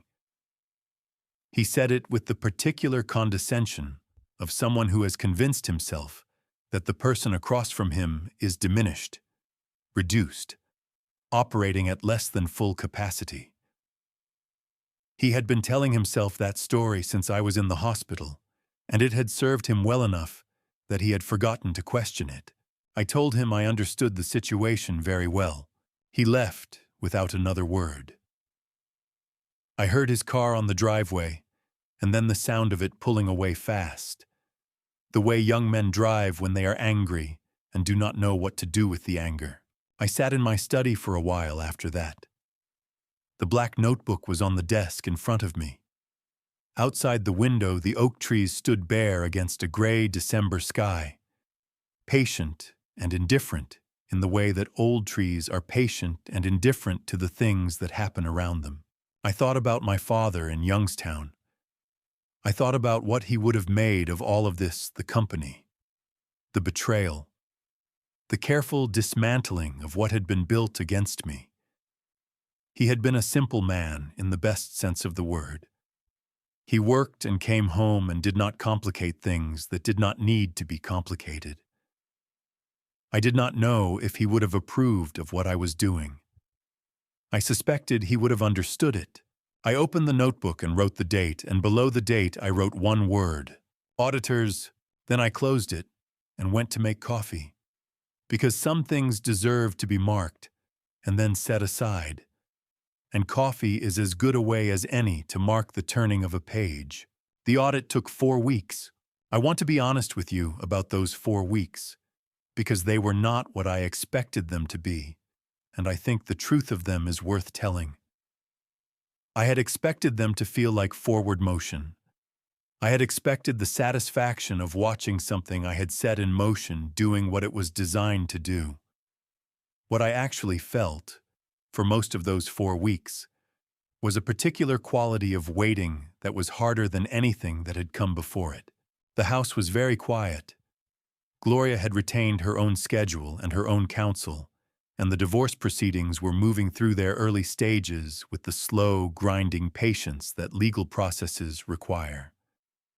We spoke when necessary, and did not speak when it was not necessary, and the house held us both in its silence, the way a place holds 2 people who have decided, separately and without discussing it, that they are done. I attended my rehabilitation sessions 3 mornings a week. Sandra, my physical therapist, had noticed over the preceding weeks that my progress had accelerated in a way that surprised her, and she had begun pushing the sessions harder in response to what she was seeing. I let her push them. I was, by December, functioning at a level considerably beyond what anyone outside of Frank and Catherine knew. And I found a kind of discipline in the sessions that was useful to me during a period when most of the important work was being done by other people, and I needed something physical to put my energy into. The auditors worked with the quiet thoroughness of people who understand that their job is to find what is there, not to find what they are looking for. This distinction matters. Frank had initiated the audit on the basis of documented concerns, but the auditors came in without a predetermined conclusion and worked through the accounts with systematic patience. What they found, as December moved forward and the gray Ohio sky did what it does in December, was consistent with, and in some cases exceeded, what Frank had documented. Gerald Pruitt's name appeared in their findings. The shell company appeared. The pattern of transfers, the coding that had been designed to fall beneath review thresholds, the consulting arrangements that had no corresponding operational records, all of it appeared in the auditor's working papers, with the plain factual language of people who deal in numbers and have no interest in the human story behind them. Brandon had retained his own attorney by the 2nd week of the audit. I knew this because Catherine knew this, and Catherine knew this because the legal community in Columbus, for all its professional discretion, is not so large that significant developments go unnoticed among people who pay attention to them. His attorney was competent and experienced in corporate litigation and had a reputation for aggressive procedural tactics designed to slow things down and create enough complexity that the other side lost patience or ran out of resources. He had chosen well for the kind of fight he thought he was in. He had not chosen well for the kind of fight he was actually in, which was one being conducted by people with more patience and better documentation than he had accounted for. I did not speak to Brandon during the 4 weeks of the audit. He called several times in the first week. I did not answer. He sent a message through his attorney requesting a meeting. Catherine declined on my behalf, noting that any communication between the parties should go through counsel. This was the correct response, and also, I will admit, the response that gave me the most clarity about where things stood. When a son needs to communicate with his father through attorneys, the relationship has passed through a door that does not open from the other side. I thought about that on more than one evening during those 4 weeks. I thought about the years when Brandon was young, when the company was still small enough that I sometimes brought him to the warehouse on Saturday mornings, and he would sit on a stack of pallets and watch the drivers load the trucks and eat the donuts that Carl, our first warehouse manager, always kept in a box by the loading dock. I thought about teaching him to drive in the parking lot of the fairgrounds on a Sunday afternoon when he was 15. The two of us laughing at his early attempts to manage the clutch. I thought about the graduations and the conversations and the particular weight of a son's hand in yours, when he is small enough that the hand fits entirely inside your palm. I am telling you this, not because it changes anything about what I was doing or why I was doing it. It does not change any of that. I am telling you this because I want you to understand that what I felt during those 4 weeks was not the clean, righteous satisfaction that people sometimes imagine when they think about justice being served. What I felt was more complicated and more human than that. It was the grief of a man who had loved his family completely and had discovered that the love had not been returned in kind, mixed with the steady, cold determination of a man who had decided that love without reciprocity is not a reason to surrender what is rightfully yours. Both of those things were true at the same time. They were both true every day of those 4 weeks, and I carried them both because they were both mine to carry, and because there was no version of this in which I only had to carry one of them. The audit concluded on a Friday afternoon in early January. Frank called me that evening from his car, which meant he did not want the conversation to happen anywhere that could be overheard. He told me the findings were complete. He told me they were comprehensive. He told me that the outside auditors had referred the matter to the company's legal counsel with a recommendation that the findings be presented to the board of directors at the earliest opportunity. I asked him how he was doing. He was quiet for a moment. Then he said he was fine. He said it the way he said everything, without elaboration, without drama, in the plain, honest voice of a man who means exactly what he says and nothing more. I told him to go home and get some rest. He said he would. He said the board meeting was being scheduled for the following Thursday. I said I knew. After we hung up, I stood in the garage in the cold for a while, the way I had been doing when I needed to think without the house around me.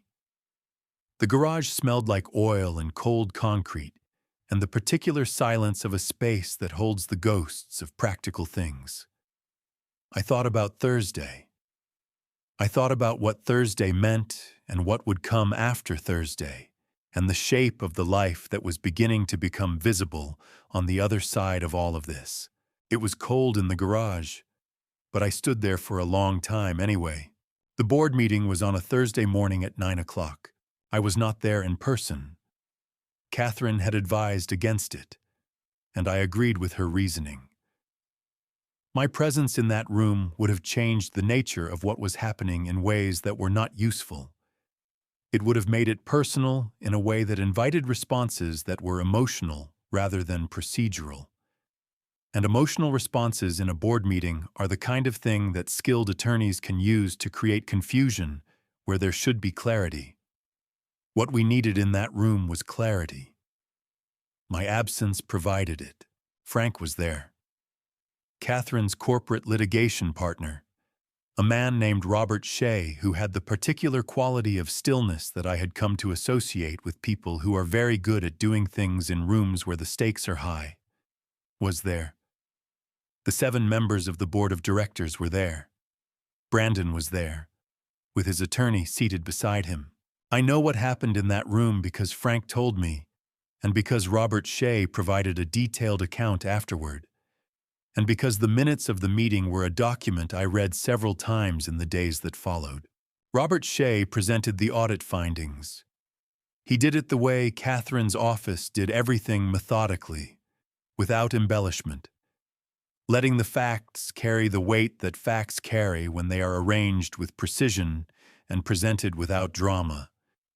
The account movements, the shell company, Gerald Pruitt's documented involvement, the pattern over 3 years and 2 months, the total amount, the private equity conversations that had been initiated without board authorization, and in a manner that represented a conflict of interest, given the undisclosed financial arrangements that the audit had revealed. The board was quiet for most of the presentation. Frank told me later that the quality of the silence in the room changed as Robert Shea moved through the material from the polite, attentive silence of a group of people listening to a report to a different and heavier silence that Frank described as the silence of people who are understanding something and do not yet know what to do with the understanding. Brandon's attorney raised procedural objections at several points. Robert Shea addressed each one with the patient efficiency of someone who had anticipated all of them, which he had, because Catherine's office had spent 2 weeks preparing for exactly this. The objections did not change the findings. They did not change the documents. They did not change the numbers. They created small delays and a certain amount of noise, which is what procedural objections are designed to do, but they did not change anything that mattered. The board voted at 11:45, 5-2, to place Brandon on immediate administrative leave pending a formal investigation. The 2 dissenting votes were from board members who had been appointed during Brandon's tenure and whose relationship with him was personal as well as professional.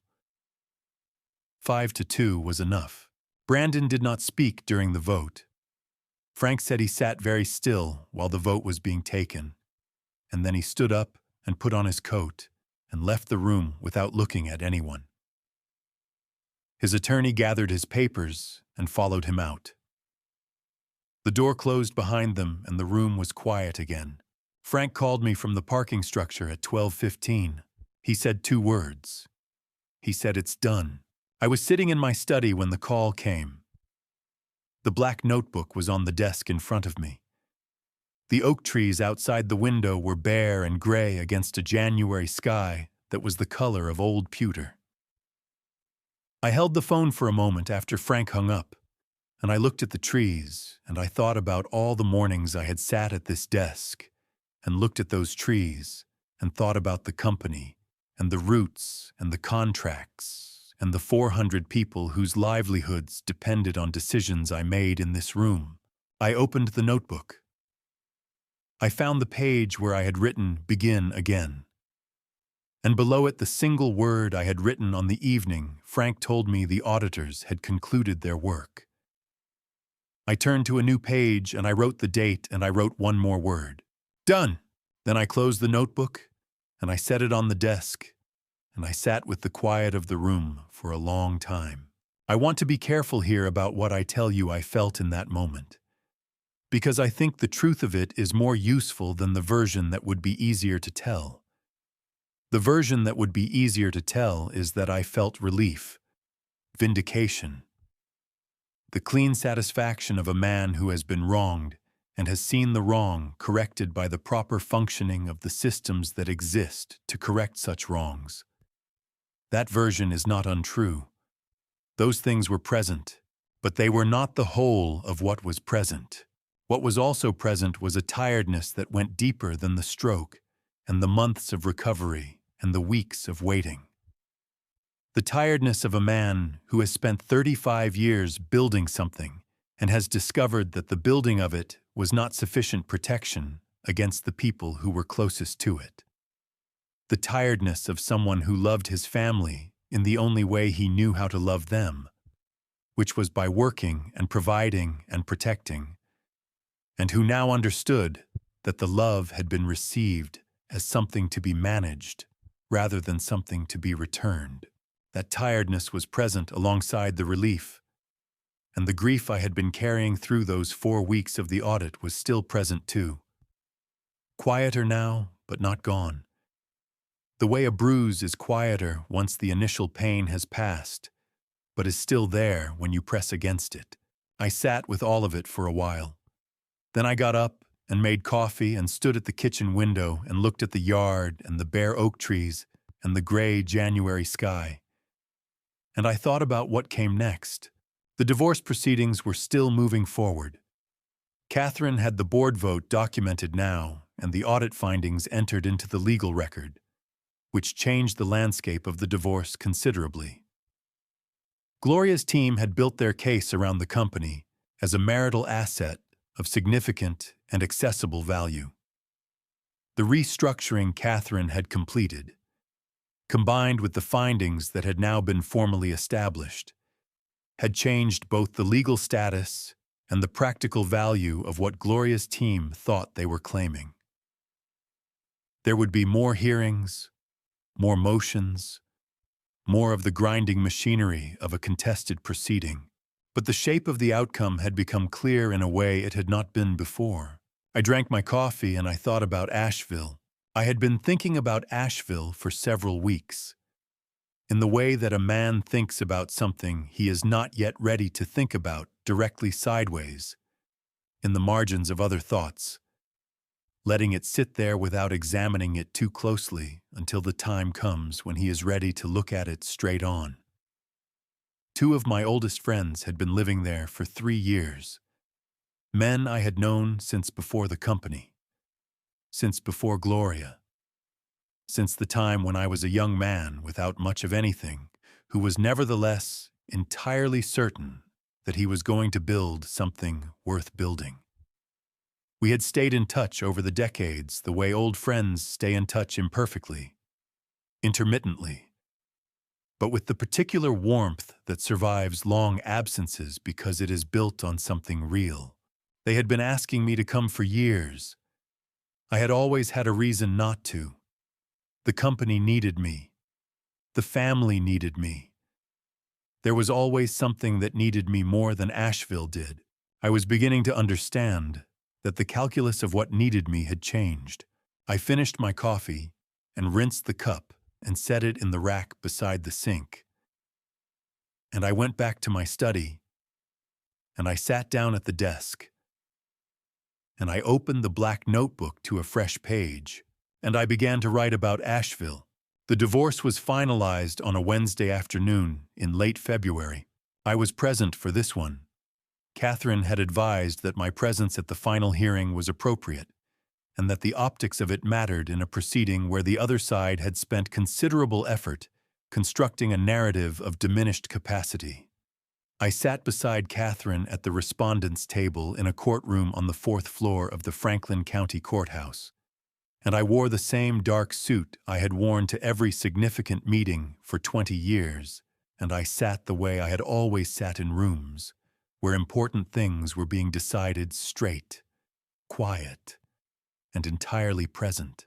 Gloria was at the petitioner's table with her 2 attorneys. She was dressed carefully and looked composed in the way that people look composed when they have been coached to look composed. We did not make eye contact when I came in. We did not speak. There was nothing left between us that required speech. And we both understood that. The hearing lasted 2 hours and 40 minutes. I will not take you through the legal details because they are not the part that matters to this story. What matters is the outcome, and the outcome was this. Gloria received what the law required, and nothing beyond it. The restructuring Catherine had completed, the documentation of the 3-year financial scheme that the audit had established, and the careful work of 6 months of legal preparation had resulted in a settlement that bore no resemblance to what Gloria's team had anticipated when they filed in November. The house on 2 acres with the old oak trees, went to me. As the primary owner of record, the company, in its restructured form, was established as a separate entity with clear legal boundaries that placed it outside the scope of marital property division under the applicable statutes. Gloria received a settlement that was fair by any reasonable measure, and that was, by any measure of what she had expected, a fraction of what she had believed was coming to her. Her lead attorney made a statement for the record that used words like inequitable and procedurally improper, which Catherine addressed in language that was precise and unhurried and left no room for misunderstanding. The judge, a woman in her early 60s with the manner of someone who has seen every variety of human conflict that a domestic relations courtroom can produce, listened to both sides with equal patience and then delivered her ruling in the plain declarative sentences of someone who has made her decision and sees no reason to elaborate beyond what is necessary. It was over at 3:47 in the afternoon. I walked out of the courthouse into a February afternoon that was cold and bright and completely indifferent to what had just happened inside the building. Catherine walked beside me and said, in the same calm, professional tone she had used throughout, that she thought the outcome was as good as could have been achieved, given the circumstances. And I told her I agreed. And I thanked her in the direct way I had of thanking people for things that genuinely mattered, which meant I looked at her and said it once, and meant it completely. She said she would be in touch about the remaining paperwork. Then she got into her car and drove away, and I stood on the sidewalk outside the courthouse alone for a moment, in the February cold. 38 years, 2 children, a house on 2 acres with oak trees that had been old when we moved in. The trips we had taken and the dinners we had eaten and the quiet evenings on the porch in the summers when the days were long and the light came through the oak leaves in a particular way that I had always thought was one of the most beautiful things about living in that house. 38 years of all of that, and now a judge's ruling in plain declarative sentences and a woman walking to her car without looking back. I stood on that sidewalk for about a minute. Then I walked to my own car. There was one more thing to do before I could think about Asheville. Brandon's situation had moved, in the weeks since the board vote, through the formal investigation phase and into the stage where legal consequences were becoming specific and real.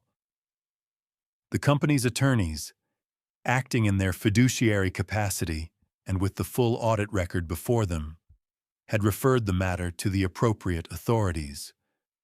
Gerald Pruitt had retained his own counsel and, facing documentation that left him with limited options, had begun cooperating with investigators in a manner that was not helpful to Brandon's position. Brandon's attorney was doing what Brandon's attorney was paid to do, which was to contest every element of the case and extend the timeline as long as possible. But the documentation was what it was, and the cooperation of a co-conspirator changes the mathematics of these situations in ways that are difficult to overcome, regardless of how skilled the defense is. I was not involved in that process directly. I had provided what was asked of me, and then stepped back and allowed the legal system to do what the legal system does when it is given solid ground to stand on. I did not follow the daily developments. I did not check in with Robert Shea more than was necessary.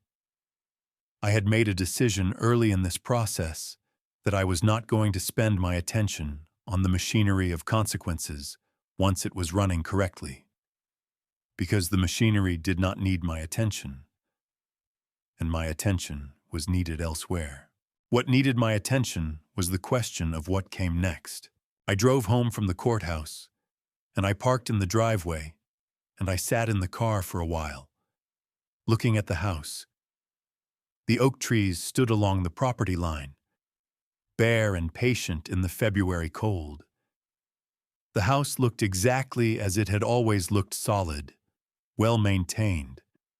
The house of a man who took care of what he owned. I had taken care of it for 23 years, and I was going to sell it. Not immediately, not in anger, but soon.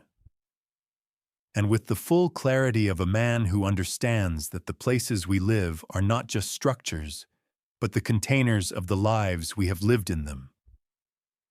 And that sometimes the most honest thing you can do is acknowledge that the life a place was built to contain is no longer the life you are living. I went inside and I made coffee, and I sat at the kitchen table where Frank and I had spread 43 pages of evidence on a rainy Friday in October. And I called the first of my two old friends in Asheville. His name was Walt. I had known him since we were 23 years old, and working the same loading dock in a warehouse that smelled like cardboard and industrial cleaning solution. Two young men who both believed, without any particular evidence, that their lives were going to amount to something. Walt answered on the third ring. I told him I was coming. I did not tell him all of it. He did not need all of it. What he needed to know was that I was coming, and when, and how long I planned to stay. He said good. He said it was about time. He said there was a house 2 streets over from his that had been listed for 3 weeks, and that he had been watching it and thinking of me. I told him to send me the listing. He said he already had, 2 months ago. And I had not responded. I told him I had been busy. He said he could tell. We talked for another 20 minutes about nothing in particular. The way Walt and I had been talking for nearly 50 years. And by the time I hung up, the coffee was cold, and the February light was going gray outside the kitchen window, and I felt something in my chest that was different from the tiredness, and different from the grief, and different from the clarity. It took me a moment to identify it. It was something close to looking forward. I put the house on the market in the first week of March. The realtor was a woman named Patricia, who had been selling homes in that neighborhood for 18 years, and who understood, without my having to explain it in any detail, that I was not a man who needed to be managed through the process. I told her what I wanted, what I would accept, and what my timeline was. She listened and nodded and said she would handle the rest. She was as good as her word. The house had 3 showings in the first week and an offer by the end of the second that was within 4% of the asking price, which Patricia told me was as clean an outcome as she had seen in that market in 2 years. I accepted the offer on a Tuesday morning and signed the papers at Patricia's office without ceremony. The closing was scheduled for 6 weeks out, which gave me the time I needed to do what needed to be done with the contents of 23 years of living in one place. I want to tell you about the process of going through a house that you have lived in for 23 years, because it is a particular kind of work that does not have a good name, and that most people underestimate until they are in the middle of it. It is not just the physical labor of sorting and packing and deciding what goes and what does not go. It is the way that objects accumulate meaning over time without your noticing, and the way that meaning becomes visible only when you are holding the object in your hands and deciding whether to keep it or let it go. I moved through the house room by room over the course of 3 weeks. I was methodical about it. I made 3 categories: keep, donate, discard. I did not allow a 4th category of not sure, because not sure is where things go to be avoided rather than decided. And I had made enough decisions in my life to know that avoiding a decision is itself a decision. And usually not the best one. The study was the easiest room. The books I kept, the desk I kept, the files I had already gone through for legal purposes, and the ones that had no continuing relevance I shredded. The photographs on the wall, I had 3. all of them from the early years of the company. Taken in the first warehouse before we had the money to look like a real operation, I kept those. They were the record of where it had started, and I was not ready to be without that record. The bedroom was harder, not because of anything dramatic, just the accumulated evidence of a life shared with another person, the particular way a room holds two people's habits and preferences simultaneously. The small adjustments and compromises of proximity that become invisible over time and become visible again only when one of the two people is gone. I moved through it with the same methodical approach I had used everywhere else, and I did not allow myself to slow down, because slowing down in that room would have cost me more than I wanted to spend. The garage was the last room I went through, and the garage was where I found the notebooks. Not my black business notebooks, something else. On the highest shelf, behind a box of holiday decorations that had not been used in at least 4 years. There were 7 composition notebooks bound together with a rubber band that had dried out and snapped when I touched it. They were Gloria's. I recognized her handwriting on the first cover, a date range, written in the precise script she had used for everything administrative. The dates covered a period beginning 6 years ago and ending approximately 18 months before the stroke. I stood in the garage for a long time holding those notebooks. I will not tell you everything that was in them, because most of it is not mine to share, and some of it is simply too private to put into words even now. What I will tell you is that they confirmed the broad shape of what I had come to understand, and added details that were, in certain moments of reading, difficult to hold. Not because they revealed a person I did not recognize, because they revealed a person I had recognized, partially, at various points over the years, and had chosen not to look at directly because the looking would have required a response I was not ready to make. She had been unhappy for a long time. Not the unhappiness of a woman who had been treated badly, the unhappiness of a woman who had made choices she regretted and did not know how to undo them without destroying the structure of the life she had built around them. She had stayed because leaving had consequences she was not willing to accept. She had planned the way she eventually did leave because it was the only version of leaving she could imagine that preserved what she believed she was owed. I do not tell you this to make her sympathetic. I tell you this because the truth is more useful than the version that makes one person entirely wrong and another person entirely right. The truth is that two people can fail each other in different ways and with different degrees of intent. And that failure on one side does not excuse the choices made on the other. But it does explain them in ways that a man sitting alone in a garage with 7 composition notebooks deserves to understand. I put the notebooks in the donate box. Then I took them out and put them in the discard pile. Then I stood there for another minute and put them back in the donate box. In the end, I left them on the shelf where I had found them, and I closed the garage door, and I did not go back in. Some things you decide by deciding not to decide. I had learned that too. I sold the company in April. This requires some explanation, because it was not a decision I had made at the beginning of all this, and it was not a decision I made quickly or without considerable thought. In the early stages of the plan, in those first weeks, when Frank and I were sitting at the kitchen table with 43 pages, and I was beginning to understand the full shape of what I was dealing with, I had not imagined selling. The company was what I had built.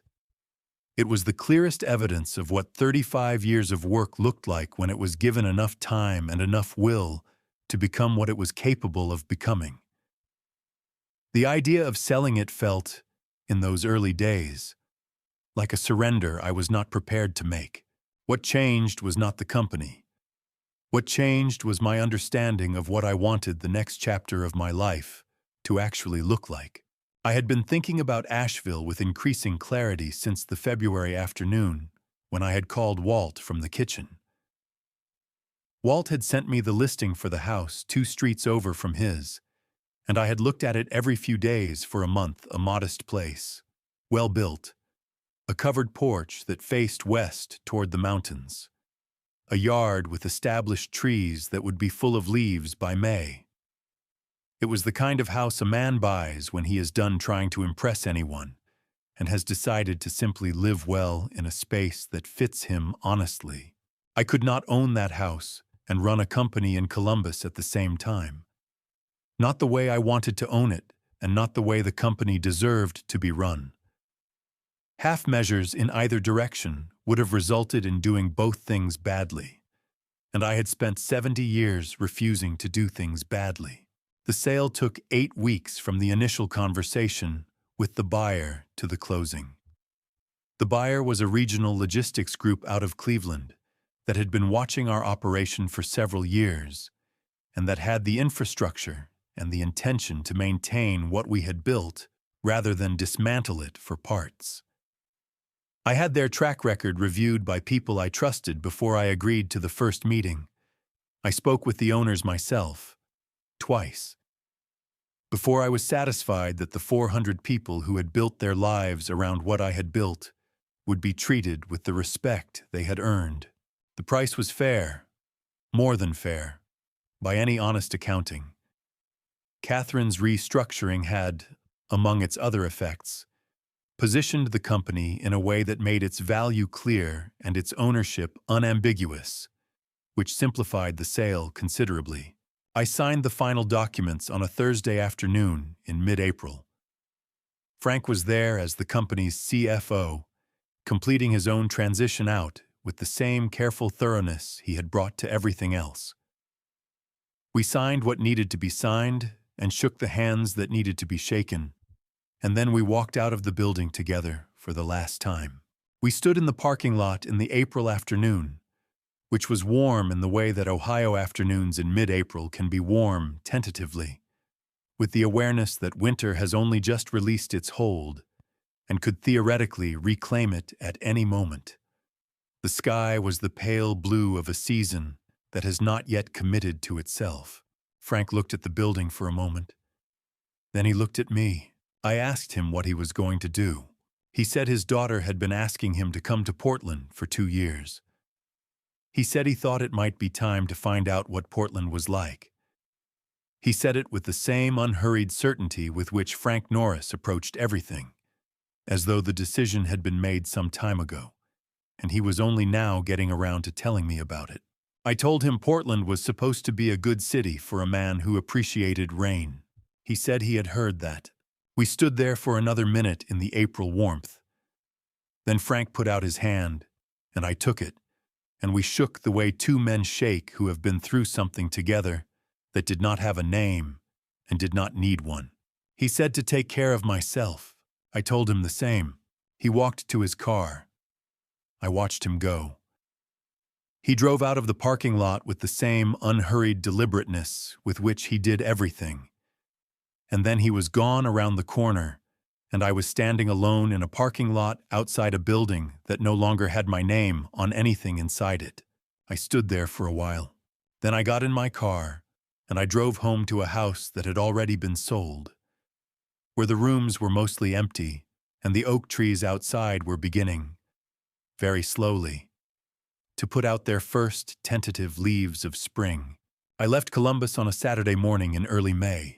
The closing on the house had happened 2 days earlier, on Thursday, and I had spent the intervening time in a hotel near the airport that was clean and anonymous and entirely without the particular weight of a place that knows you. I had eaten breakfast in the hotel restaurant both mornings and read the paper and drunk my coffee in the window booth, looking out at the parking lot, and felt, for the first time in a long time, genuinely unburdened. Not happy exactly, not yet, but unburdened in a way that was its own kind of gift. I had 1 bag in the trunk and 1 bag in the back seat and the black notebook on the passenger seat beside me. I had shipped a small number of things ahead to Walt's address books, the desk from my study, the 3 photographs from the first warehouse, A few other items that I had decided were worth carrying forward. Everything else had been donated or sold or left for the new owners of the house, who were a young couple with a child and another one coming. The kind of people for whom a house with 2 acres and old oak trees was exactly the right amount of possibility. I had said goodbye to Columbus the evening before I left. Not a ceremony. Not a deliberate farewell tour. Just a drive through the parts of the city that had been mine over the decades past the first warehouse. Past the building on the east side where we had moved the offices when we grew out of the warehouse. Past the building downtown where I had worked for the last 15 years. Past the diner on Broad Street where Frank and I had eaten lunch twice a week for 15 years. Past the fairgrounds where I had taught Brandon to drive on a Sunday afternoon when he was 15 years old, and the two of us had laughed at his attempts to manage the clutch. I drove past all of it slowly and without stopping, and I let it be what it was. The record of 35 years of a particular life in a particular city. A life that had been real and had mattered, and that was now, in the most fundamental sense, complete. Not ended. Complete. There is a difference. And the difference matters enormously to a man who is paying attention to such things. I was on the highway by 8 in the morning, heading south and east toward the mountains. The May morning was clear, and the road was open, and I had nowhere I needed to be before the afternoon, and no one who was expecting anything from me at any particular time. I drove at a pace that suited me and stopped when I felt like stopping, and ate lunch at a diner in a small town in West Virginia, where the coffee was excellent, and the pie was the kind of pie that is made by someone who learned how to make it from someone who learned how to make it, which is the only kind of pie worth eating. I sat in that diner for almost an hour, not because I was hungry that long, because I was in no hurry, and because the diner had a quality of ordinary human warmth that I found I wanted to sit inside of for a while, the sound of other people's conversations, the easy competence of the woman behind the counter, the particular American afternoon light coming through the plate glass window at a low angle that turned everything slightly golden. I thought about my father in Youngstown. I thought about Pete, the security guard whose last name I never learned. I thought about Dennis, the driver who had held my hand with both of his large, calloused hands and cried without apologizing for it. I thought about Sandra, the physical therapist, and Catherine Marsh, and Robert Shea, and the 7 members of the board of directors, and the judge with the plain, declarative sentences. I thought about the young couple who were going to raise their children in a house with 2 acres and old oak trees. I thought about Frank in Portland, learning what rain looked like from a new window. Then I paid the check and left a tip that the woman behind the counter deserved. And I went back to the car. And I drove toward the mountains.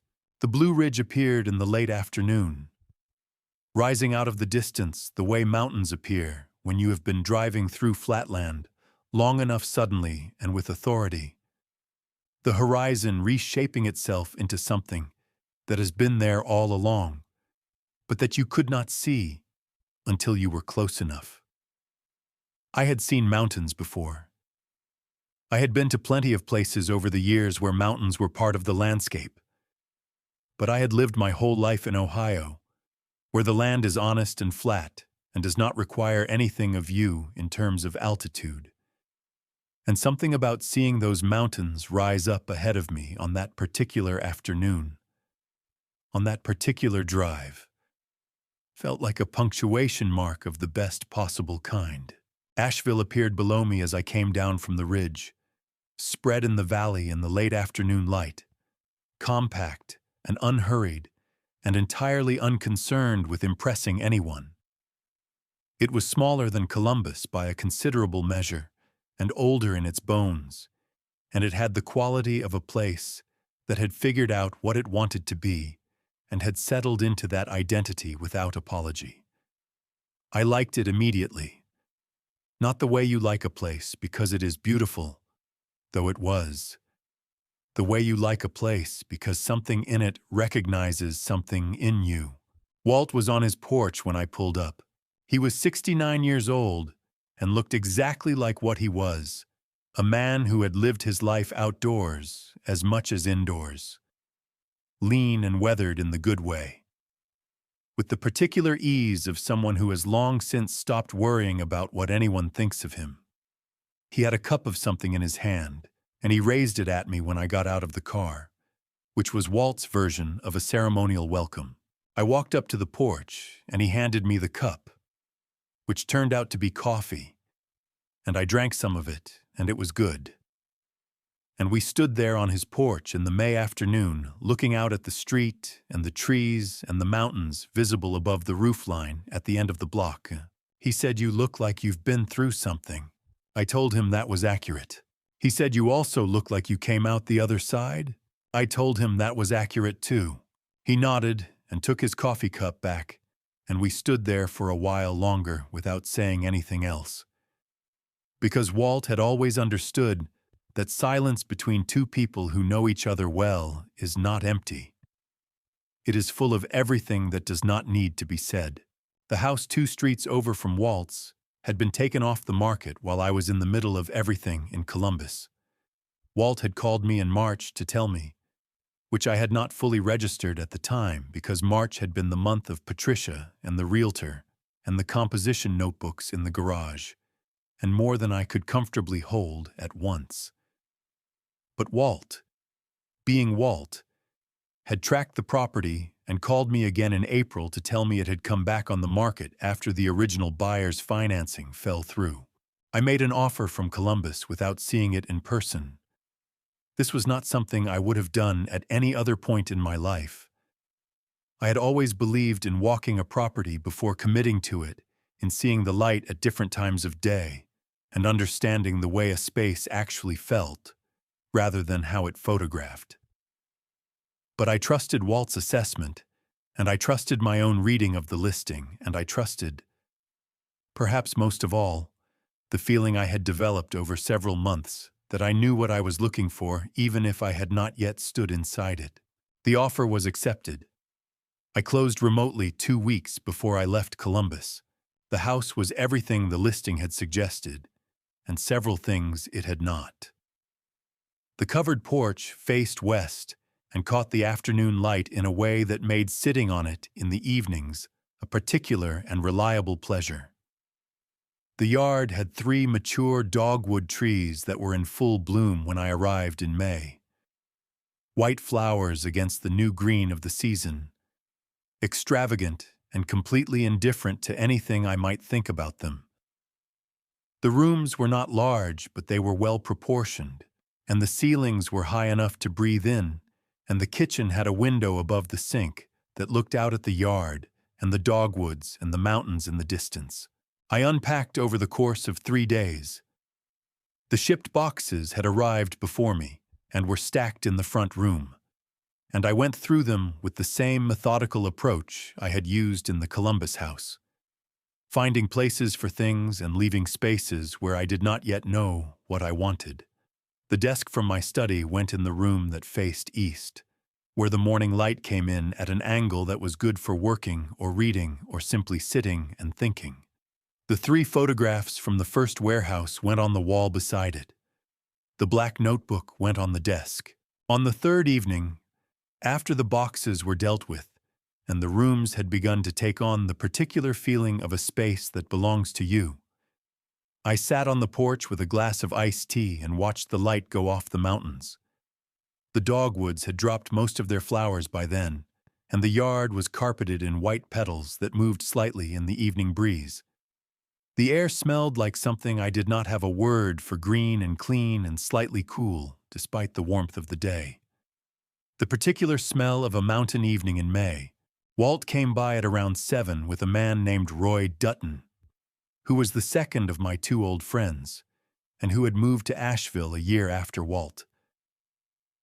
Roy was 68 and had been a civil engineer for 30 years, and had retired to Asheville because his wife had wanted to be closer to her sister, and then his wife had passed 3 years ago, and he had stayed because he had found, to his own surprise, that Asheville was where he wanted to be. We sat on the porch, the three of us, as the light went off the mountains and the evening settled in. We had known each other for nearly 50 years. We had been young men together and middle-aged men together, in the intermittent way of friendships that survive distance, because they are built on something more than proximity. We had attended each other's weddings. We had met each other's children. We had called each other from hospitals and from road trips, and from the quiet of late evenings when a man needs the voice of someone who has known him long enough to require no explanation. We did not talk about what had happened in Columbus. Not that evening. There would be time for that. In pieces, over the months that followed. Told the way old men tell things gradually and without urgency, in the margins of other conversations, letting the full shape of it emerge slowly rather than all at once. That evening we talked about Asheville, about the restaurants Walt had found worth going to, and the ones that looked better than they were, about the hiking trails in the surrounding mountains, some of which Roy said were manageable for men of our age, and some of which he said required a level of optimism he was no longer able to sustain. About the farmers' market on Saturday mornings that both of them attended, and that I was apparently going to be attending as well. We talked about nothing important, and everything that mattered.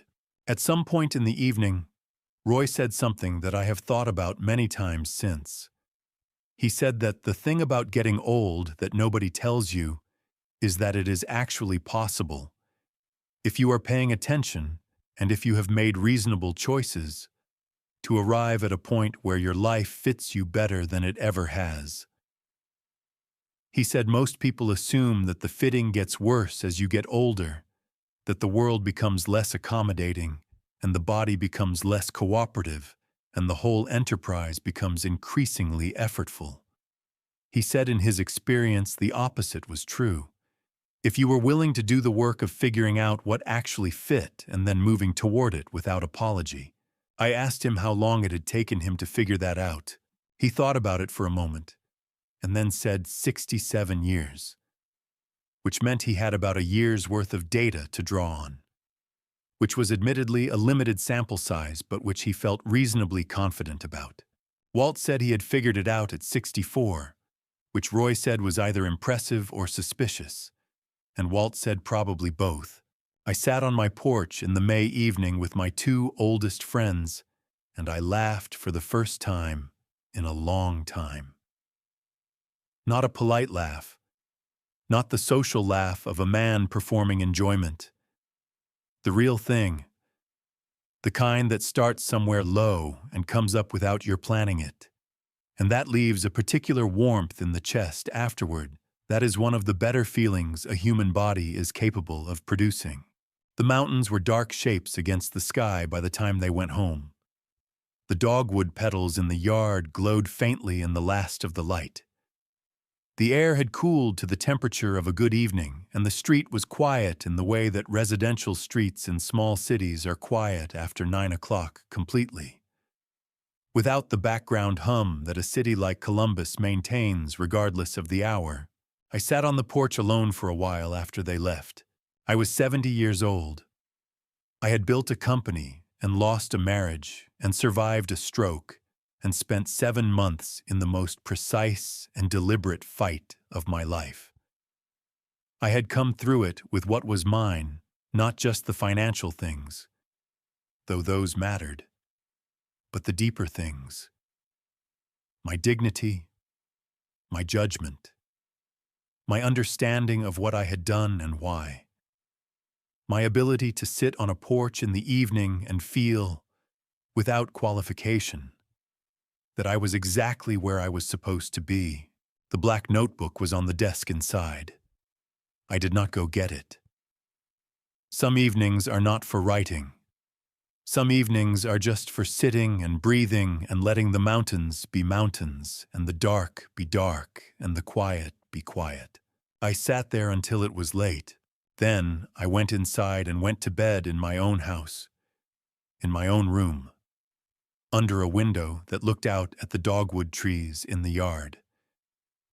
And I slept the way a man sleeps when the work is done, and the place is right, and there is nothing left to carry that does not belong to him. The Saturday farmers market in Asheville ran along a stretch of downtown that had been closed to traffic on weekend mornings for as long as anyone could remember. Walt had been going every week since he moved there, which meant he had strong opinions about which vendors were worth stopping at and which ones were pleasant to look at, but unlikely to improve your actual life in any meaningful way.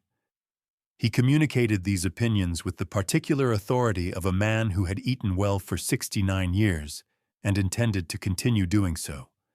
And I found myself, in those first Saturday mornings, simply following his lead and learning the geography of it.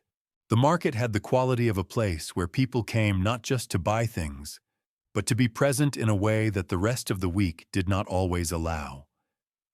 There were farmers with vegetables and eggs and honey, and the particular pride of people who grow things and want you to understand what you are holding when you hold it.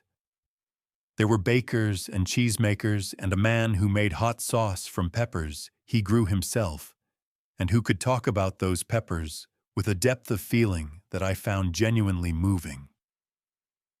There were musicians playing at the corners, not performing exactly, more like contributing to the atmosphere the way weather contributes to a day present and influential without demanding your attention. Roy joined us most Saturdays. The three of us would work through the market at the unhurried pace of men who had nowhere else to be, stopping when something interested us and moving on when it did not, accumulating a bag of things that would become the week's cooking in a loose and unplanned way that I had never allowed myself before, and that I found I liked considerably. I want to tell you about the cooking, because the cooking was one of the things that surprised me most about that first spring in Asheville. I had not cooked for myself in any serious way for most of my adult life. In the early years of the company, when there was no money for anything that was not essential, I had eaten whatever was available and fast. In the middle years, when the company was growing and the hours were long, meals had been a logistical problem to be solved rather than a pleasure to be had. And in the years of the house on 2 acres, Gloria had managed the kitchen with a competence that I had been grateful for and that had excused me from any need to develop my own relationship with it.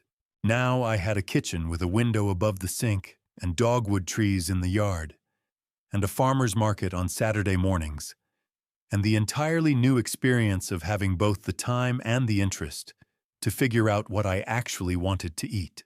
I started simply.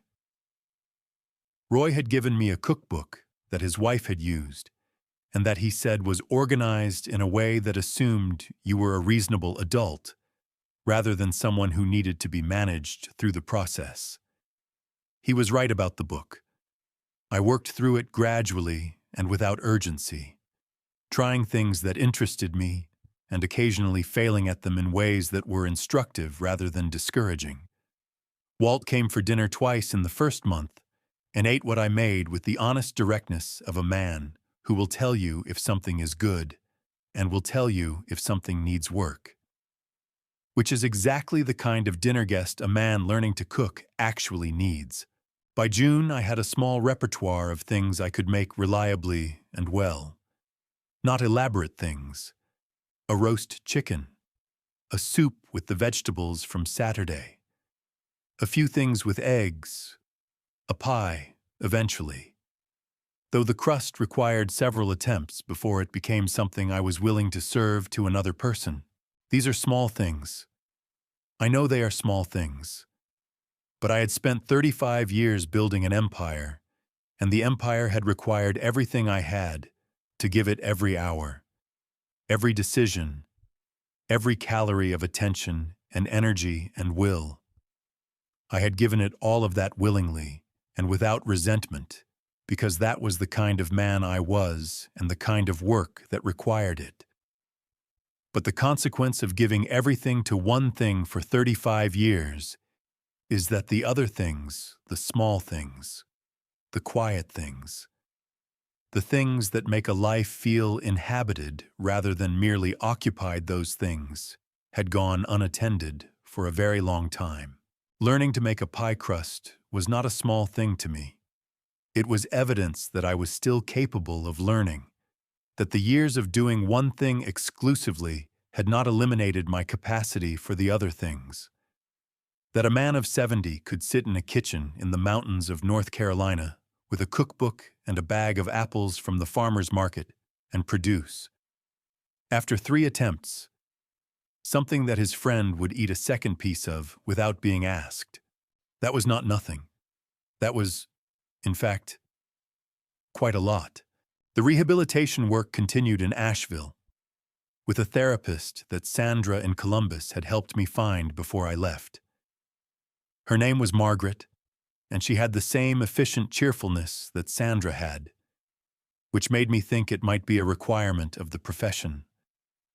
By June, I was functioning at a level that bore little resemblance to the man who had been performing 70% capacity in a hospital bed the previous October. My right side had come back further than the original prognosis had suggested it might. My balance was reliable. My stamina was improving in ways that I credited partly to Margaret, and partly to the Saturday markets, and partly to the fact that Asheville is a city built on hills, and that walking anywhere in it requires a degree of effort that Columbus had never asked of me. I walked every morning. This was new.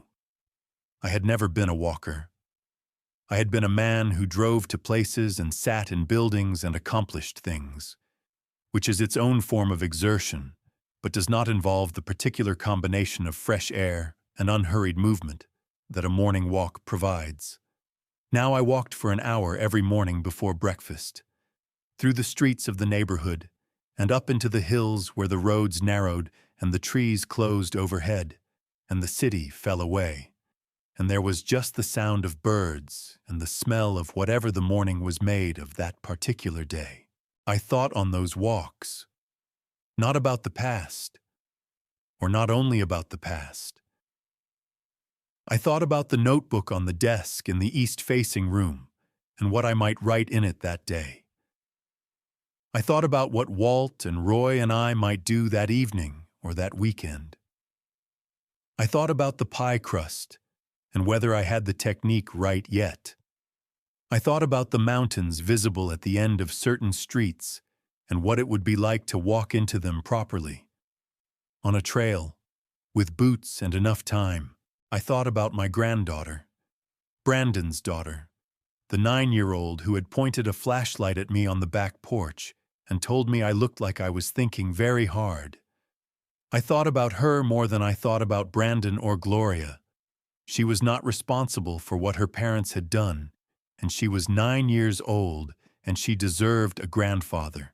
And the question of how to be that grandfather from a distance and across the wreckage of what had happened was one I had not resolved, and that I carried with me on those morning walks, the way you carry something you know you will need to deal with eventually, but that requires more clarity than you currently have. I wrote her a letter in June, not an email, a letter on paper, the way letters used to be written, because she was 9 years old and a letter on paper is something a 9-year-old can hold and keep in a way that an email is not. I told her I had moved to a new place and that it was beautiful and that there were mountains and that I hoped she would come visit someday. I told her I thought about her. I told her she was perceptive, and I reminded her what the word meant, because I had explained it to her on a cold porch in November, and I thought she might like to be reminded that I remembered. I did not say anything about her father or her grandmother. She would understand enough of that when she was older, and she did not need it from me now. Melissa, Brandon's wife, called me 2 weeks after I sent the letter.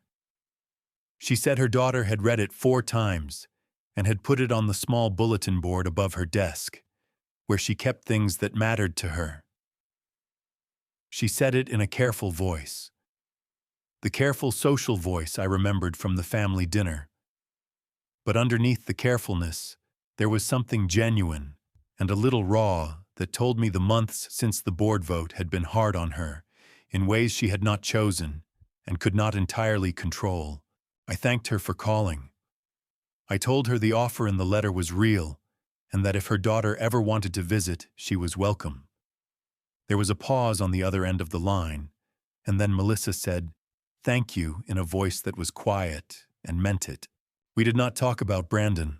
I hung up and sat at the desk in the east-facing room for a while. The morning light came through the window at its particular angle and lay across the desk in a way that I had come to associate with the beginning of a good day. The black notebook was open in front of me.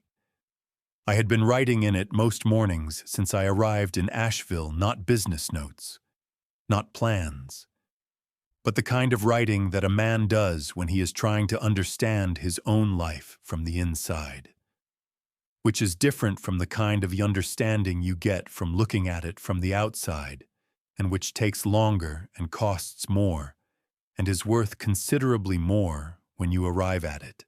I wrote about the phone call with Melissa. I wrote about the letter and the bulletin board above the desk, where a 9-year-old kept things that mattered to her. I wrote about what it meant to be a grandfather to a child whose father you had spent 7 months dismantling in a courtroom and a boardroom and across a kitchen table covered in 43 pages of evidence. I did not have clean answers to any of it. I want to be honest about that. There are parts of what happened that I do not know how to fully reconcile, and that I suspect I will be working on for the rest of whatever time I have. The question of what I owe that child. The question of whether there was a version of events in which I handled things differently and arrived at a better outcome by a better road. The question of what 38 years of marriage actually was, if it was capable of becoming what it became. These questions do not have the clean resolution that the legal and financial pieces had. The legal and financial pieces were resolvable because they operated within systems that were designed to resolve them. The human pieces operate within no such system and resolve themselves, if they resolve at all, on a timeline that has nothing to do with courthouse schedules or board meeting agendas. I wrote about all of it. Then I closed the notebook, and I went to the kitchen, and I made breakfast with eggs from the Saturday market, and bread I had baked myself, which was still slightly imperfect, but improving. And I ate it at the kitchen table looking out the window at the dogwood trees and the mountains in the distance. The morning was clear and warm and entirely indifferent to my unresolved questions, which I found, strangely, to be a comfort. The mountains did not require me to have answers. The dogwood trees did not need me to be finished with anything.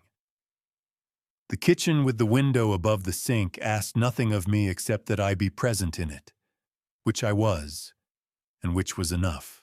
I washed my dishes and I put them in the rack, and I went to get my walking shoes.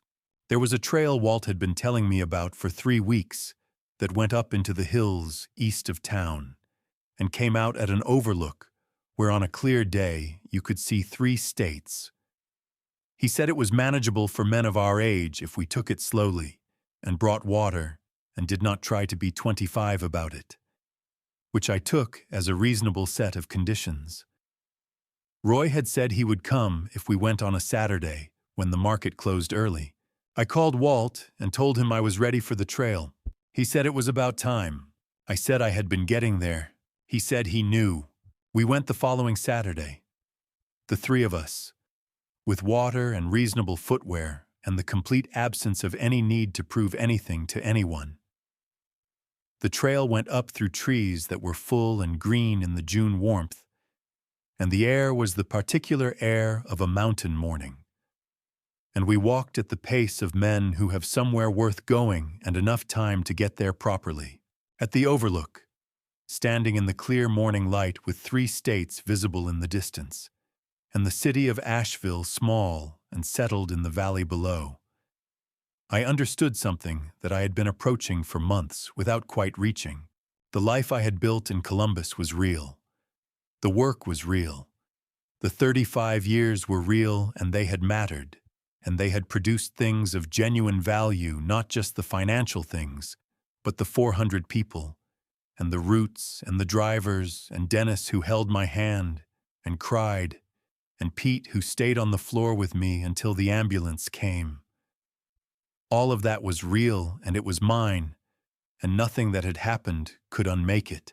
And this overlook, this morning, these 2 men standing beside me who had known me since before any of it existed, this was also real. This was not a consolation prize. This was not what remained after the real thing was taken away. This was its own real thing, with its own weight and its own light and its own claim on whatever years I had left. I stood there for a long time. Walt said nothing. Roy said nothing. They understood, the way old friends understand, that the moment did not require commentary. Then Walt said his knees were going to have opinions about the walk back down, and that we should probably get started. Roy said his knees had already filed a formal complaint. I said mine were fine, which was mostly true, and we started back down the trail together through the green and the light and the mountain morning. Summer in Asheville was nothing like summer in Columbus. In Columbus, summer was a season you endured between the work of spring and the work of fall, hot and humid and useful, mainly as a backdrop for the things that needed to get done regardless of the weather.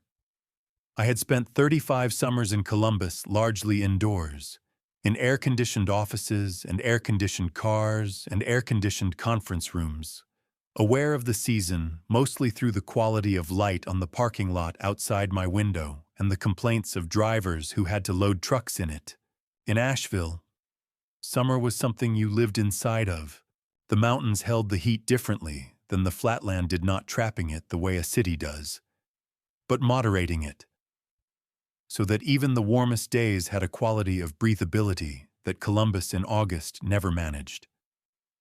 The mornings were cool enough that I kept a light jacket on the hook by the back door for the first hour of my walk. And the evenings were the kind of evenings that make you understand why people build porches long and soft and full of the particular sounds of a mountain town settling into its nighttime self.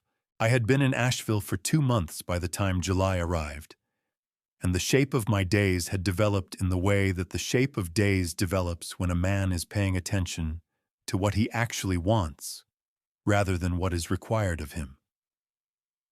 I woke early, as I always had. I walked for an hour. I made breakfast in the kitchen with the window above the sink. I sat at the desk in the east-facing room and wrote in the black notebook for as long as the writing wanted to continue, which was sometimes 20 minutes and sometimes 2 hours, and which I had stopped trying to predict or manage. In the afternoons I read or worked in the yard or drove into town for whatever the day required. Walt and Roy were present in the easy, undemanding way of people who understand that friendship at our age is not about constant contact, but about reliable presence, the knowledge that they were 2 streets over, and that an evening on the porch was available whenever any of us wanted it. It was, by any honest accounting, the most genuinely restful period of my adult life. Not idle. I want to be clear about that distinction, because idle and restful are not the same thing, and I had never been capable of idle and was not going to start at 70. The notebook filled slowly with things I had been meaning to think about for years and had never had the quiet for. The yard was better tended than any yard I had ever owned because I was actually in it rather than paying someone else to be in it. The cooking had become a genuine interest rather than a necessity, which was a development I would not have predicted, and that gave me more satisfaction than I was entirely prepared to admit. Roy had a workshop in his garage where he built things from wood furniture mostly, and occasionally objects that were more decorative than functional, but that he made with the same careful attention he brought to everything. He had invited me to come see it in the first week I arrived, and I had gone and watched him work for an hour and felt something stir in me that I recognized, after a moment, as the particular interest of a man who has found something he did not know he was looking for. I had never worked with wood. I had worked with numbers and contracts and logistics systems and the complex human machinery of a large organization, which required its own kind of precision and craft. But wood was different. Wood was immediate and physical and honest in a way that spreadsheets were not. You could see exactly what you were doing and exactly what it produced, and the gap between intention and result was visible rather than abstract. Roy taught me with the patience of a man who has been teaching himself things his entire life and understands that the learning curve is not an obstacle to be overcome, but a feature of the process to be respected.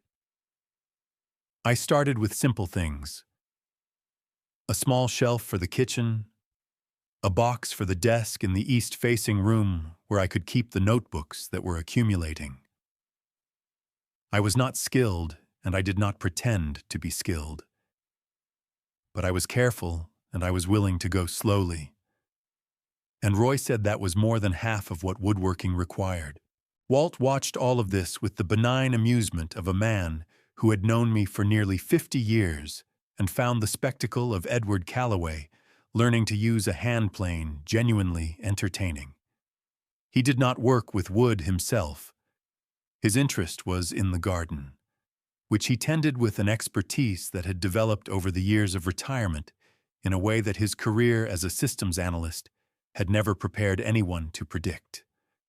He grew vegetables and herbs and several varieties of flower that he could name in Latin if the occasion arose, which it did occasionally, and which Roy and I received with the respectful incomprehension that it deserved. The three of us had dinner together twice a week, rotating between our three houses in an informal arrangement that had established itself without anyone proposing it. Whoever was hosting cooked or ordered from one of the places Walt had determined were worth ordering from. And we ate and talked for 2 or 3 hours and then went home. It was the rhythm of men who have earned the right to eat well and talk slowly and go to bed at a reasonable hour without apologizing to anyone for any of it. On a Tuesday evening in mid-July, sitting on Roy's back porch after dinner with the mountains dark against the last of the light, Walt asked me how I was doing, not the social version of the question, the real version, the one that Walt had been asking me since we were young men and that I had always known the difference from. I thought about it for a moment before I answered, which was the only honest way to answer it. I told him I was doing better than I had expected to be doing. I told him that I had thought, in the worst of it in the hospital, in the house during the audit, in the courthouse on the February afternoon when the divorce was finalized, that what was on the other side of all of it might be a kind of diminishment, that you could go through something like that and come out smaller than you went in. I told him I had been wrong about that. Walt listened the way Walt listened, which was completely and without hurry. I told him that what I had actually found on the other side was not diminishment, but clarification, that the things I had lost, the marriage, the company, the particular life I had built in Columbus, those losses were real and I was not going to pretend they were not. But what remained after those things were gone was also real, and it turned out to be more solid than I had known, because I had never had the occasion to find out what it was made of without everything else surrounding it. Walt was quiet for a moment. Then he said that sounded about right. Roy said it sounded like something worth writing down. I told him I already had. There is something I want to tell you before I finish. Not about the company or the legal proceedings or the 7 months in Columbus that I have already described as completely as I know how to describe them. Something smaller than that and, I think, more important. In September, 4 months after I arrived in Asheville, my granddaughter came to visit.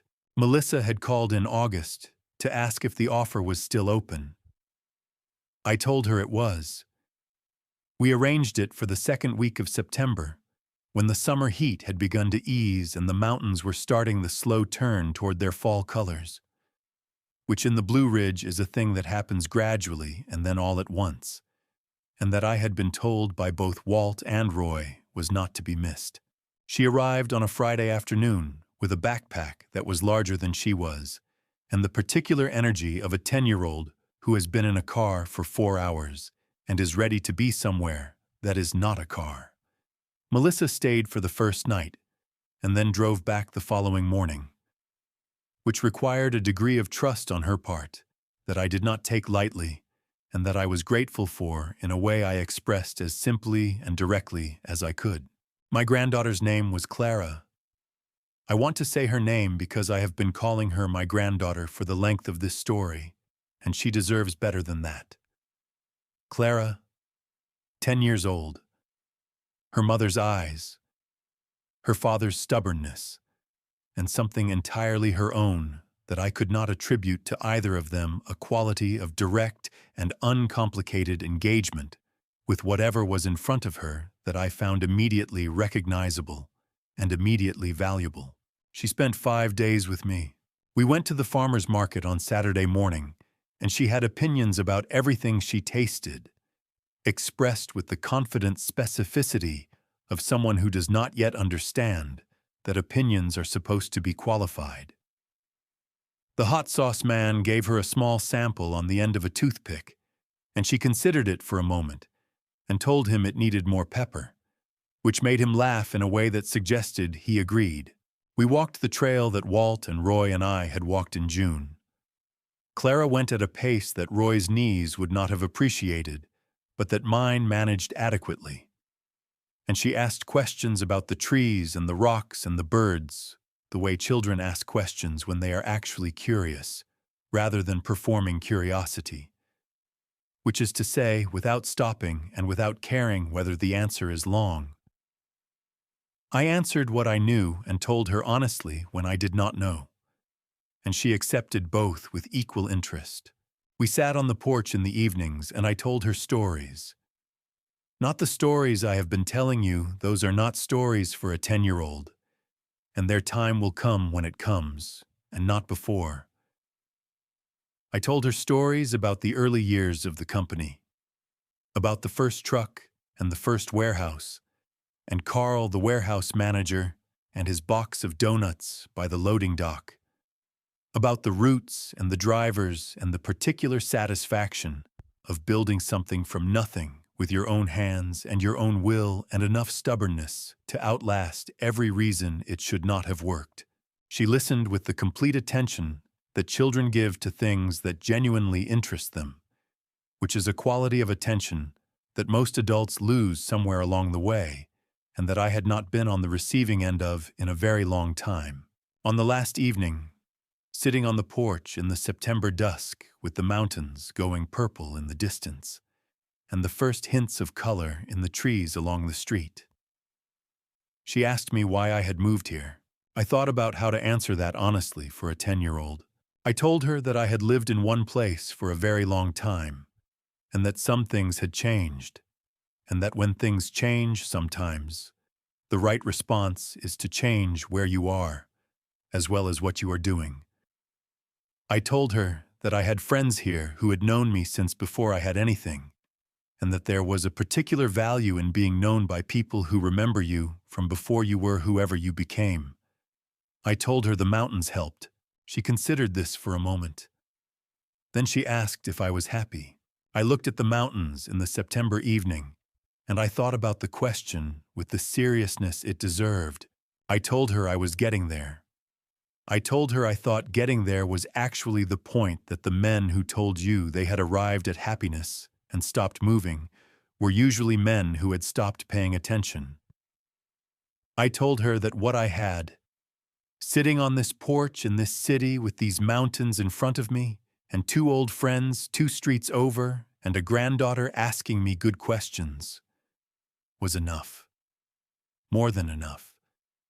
Enough in a way that the much larger and louder version of my life had not always managed to be. She nodded, as though this confirmed something she had already suspected. Then she said she was hungry and asked if there was any of the apple pie left. There was. I had made it the day before with apples from the Saturday market, and a crust that was, finally, exactly what it was supposed to be. We ate it on the porch as the light went off the mountains and the evening settled in around us.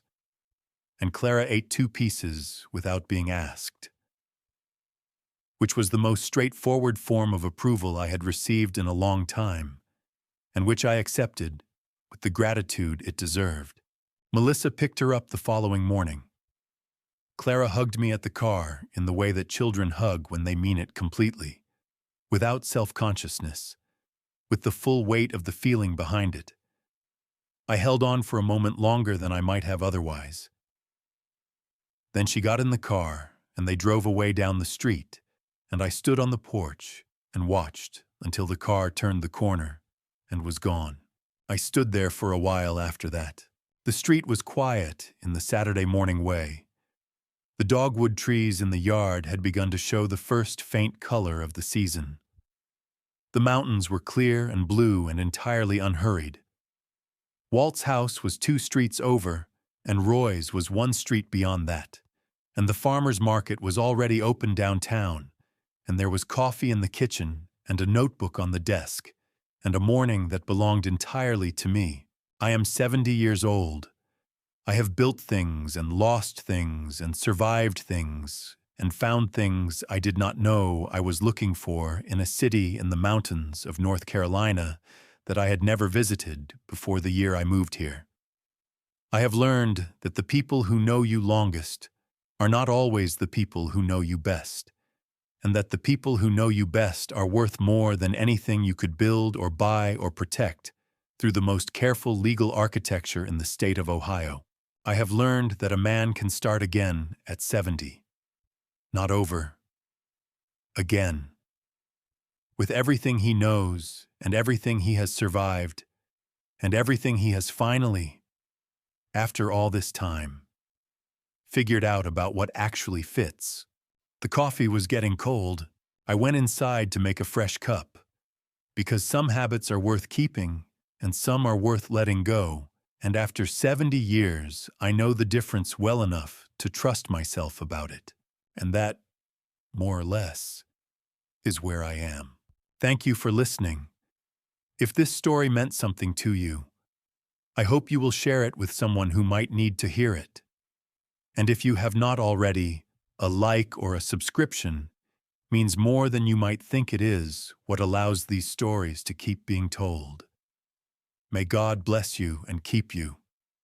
And may you always know the difference between the people who are in your corner and the people who are just standing nearby.